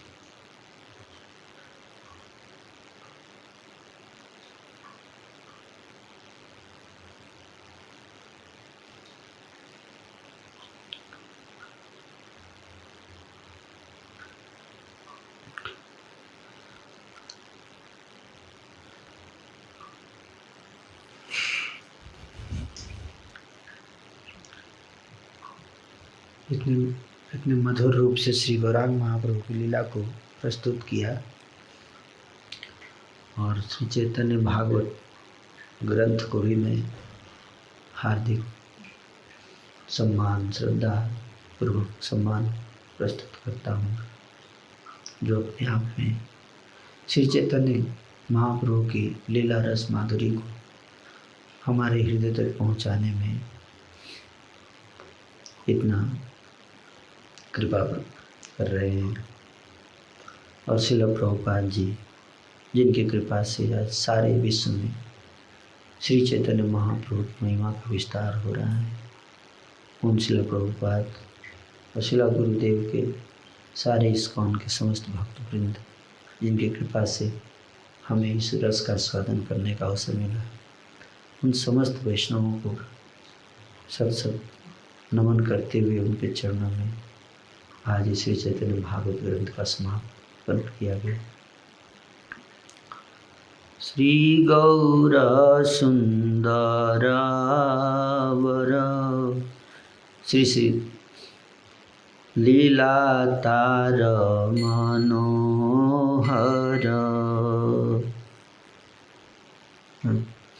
ये संपूर्ण चैतन्य भागवत की समाप्ति का ये आरती कीर्तन है, इसको हम गा के समाप्त करेंगे। श्री गौर सुंदर वर लीला तार मनोहर नित्यानंद स्वरूप प्रकाश आचार्य अद्वैत याज गदाधर शक्ति तार पंचतत्व भक्त श्रीनिवास पतित पावन श्रेष्ठ श्री गौर किशोर पृष्ठ पतित जनेर तरगति श्रीवासेर भ्रातृसुता नारायणी नामे माता विश्वम्भर पदे जरमति वृंदावन सुत तार करुणार पारावार श्री चैतन्य भागवत जार नित्यानंद शेष भृत्य हरिजन सेवा कृत्य बुझाइल ये सर्वसार सार वैष्णव महिमा जत वर्णिले न सुसंगत ताहार तुलना कोथा नाई वैष्णव विरोधी जन सतत तापित मन मूल्यहीन सेई भस्म छाई निताई विमुख जाने दया पात्र तारे गणे पदाघात करे तार सिरे एहे न दयाल वीर नाही त्रिभुवने धीर लय जाए वीर जरती रे मूढ़ जन न बूझिया अहंकारे मत हया मूढ़ जन न बूझिया अहंकारे मत हिया क्रोधी बलि कर स्थापन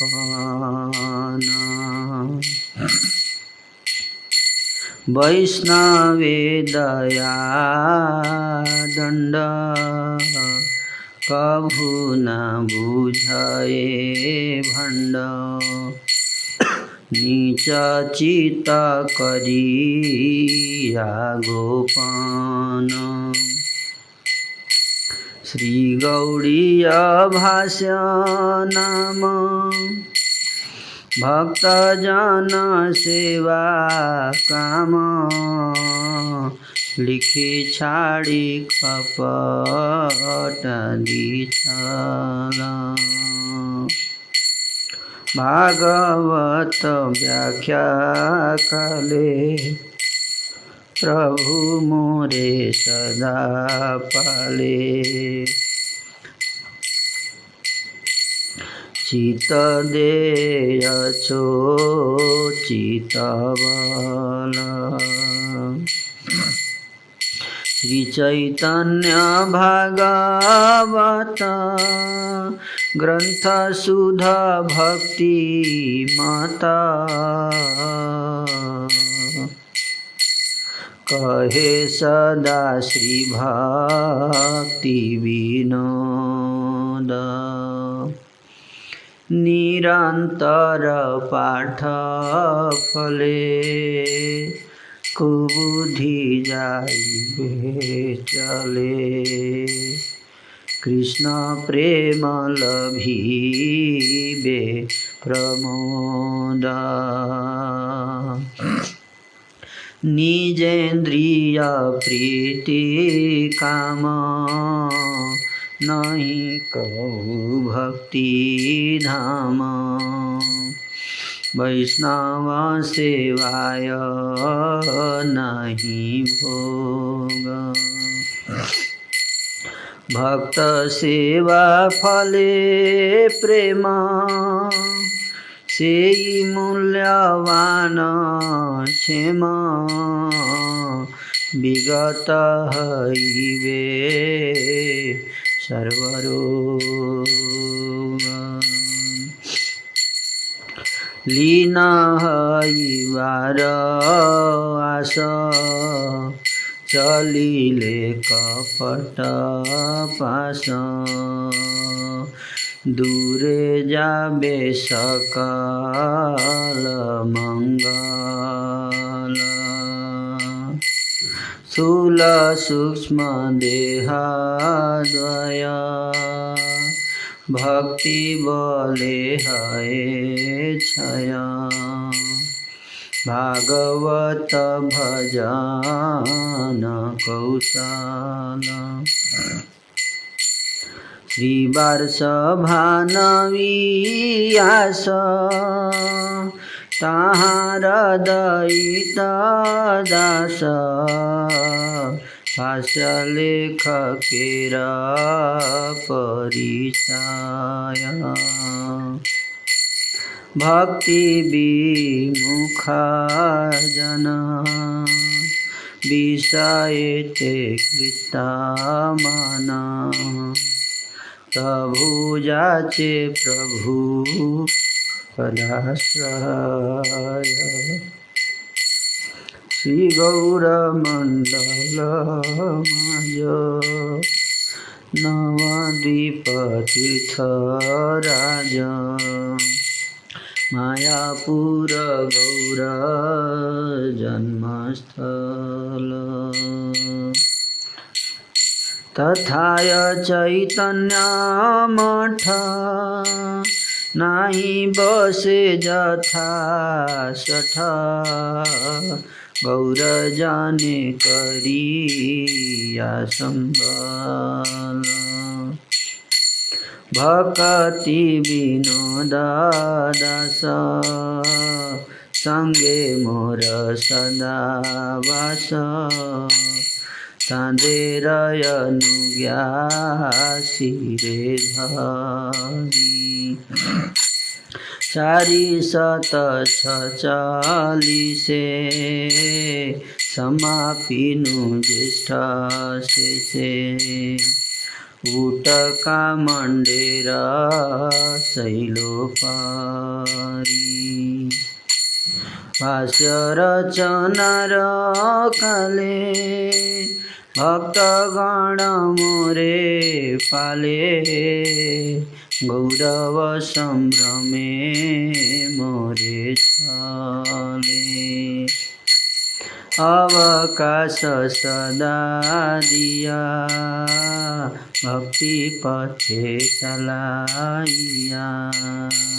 स्नेहर डोरी का दिया गले। श्री गौरांग भक्तगण श्री भक्ति विनोदा जाना तांदेर चरणे मोर गति वास लिखनेर ब्याजे श्रीदंड सेवक साजे रहुजे न नित्य सेवामती रहुजे न नित्य सेवामती नमो ॐ विष्णुपादाय कृष्णप्रेष्ठाय भूतले श्रीमते भक्तिवेदान्त स्वामिनिति नामिने नमस्ते सरस्वती देवे गौरवाणी प्रचारिणे निर्विशेष शून्यवादी पाश्चात्य देशतारिणे जय श्री कृष्ण चैतन्य प्रभु नित्यानंद श्री अद्वैत गदाधर श्रीवासादि गौर भक्त वृंद श्री कृष्ण चैतन्य प्रभु नित्यानंद श्री अद्वैत गदाधर शिवसदि गौर भक्तवृंद श्री कृष्ण चैतन्य प्रभु नित्यानंद श्री अद्वैत गदाधर शिवसदि गौर भक्तवृंद हरे कृष्ण कृष्ण कृष्ण हरे हरे हरे राम राम राम हरे हरे हरे कृष्ण कृष्ण कृष्ण हरे हरे हरे राम राम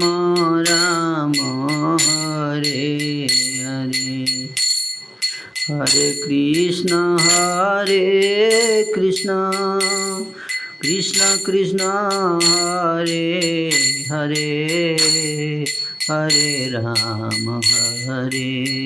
राम राम हरे हरे हरे कृष्ण कृष्ण कृष्ण हरे हरे हरे राम राम हरे हरे हरे कृष्ण कृष्ण कृष्ण हरे हरे हरे राम राम हरे हरे हरे कृष्ण कृष्ण कृष्ण हरे हरे हरे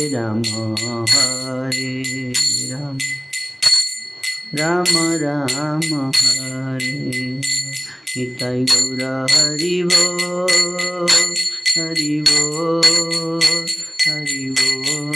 गौर हरि बोल निताई गौर हरि बोल गौर हरि बोल निताई गौर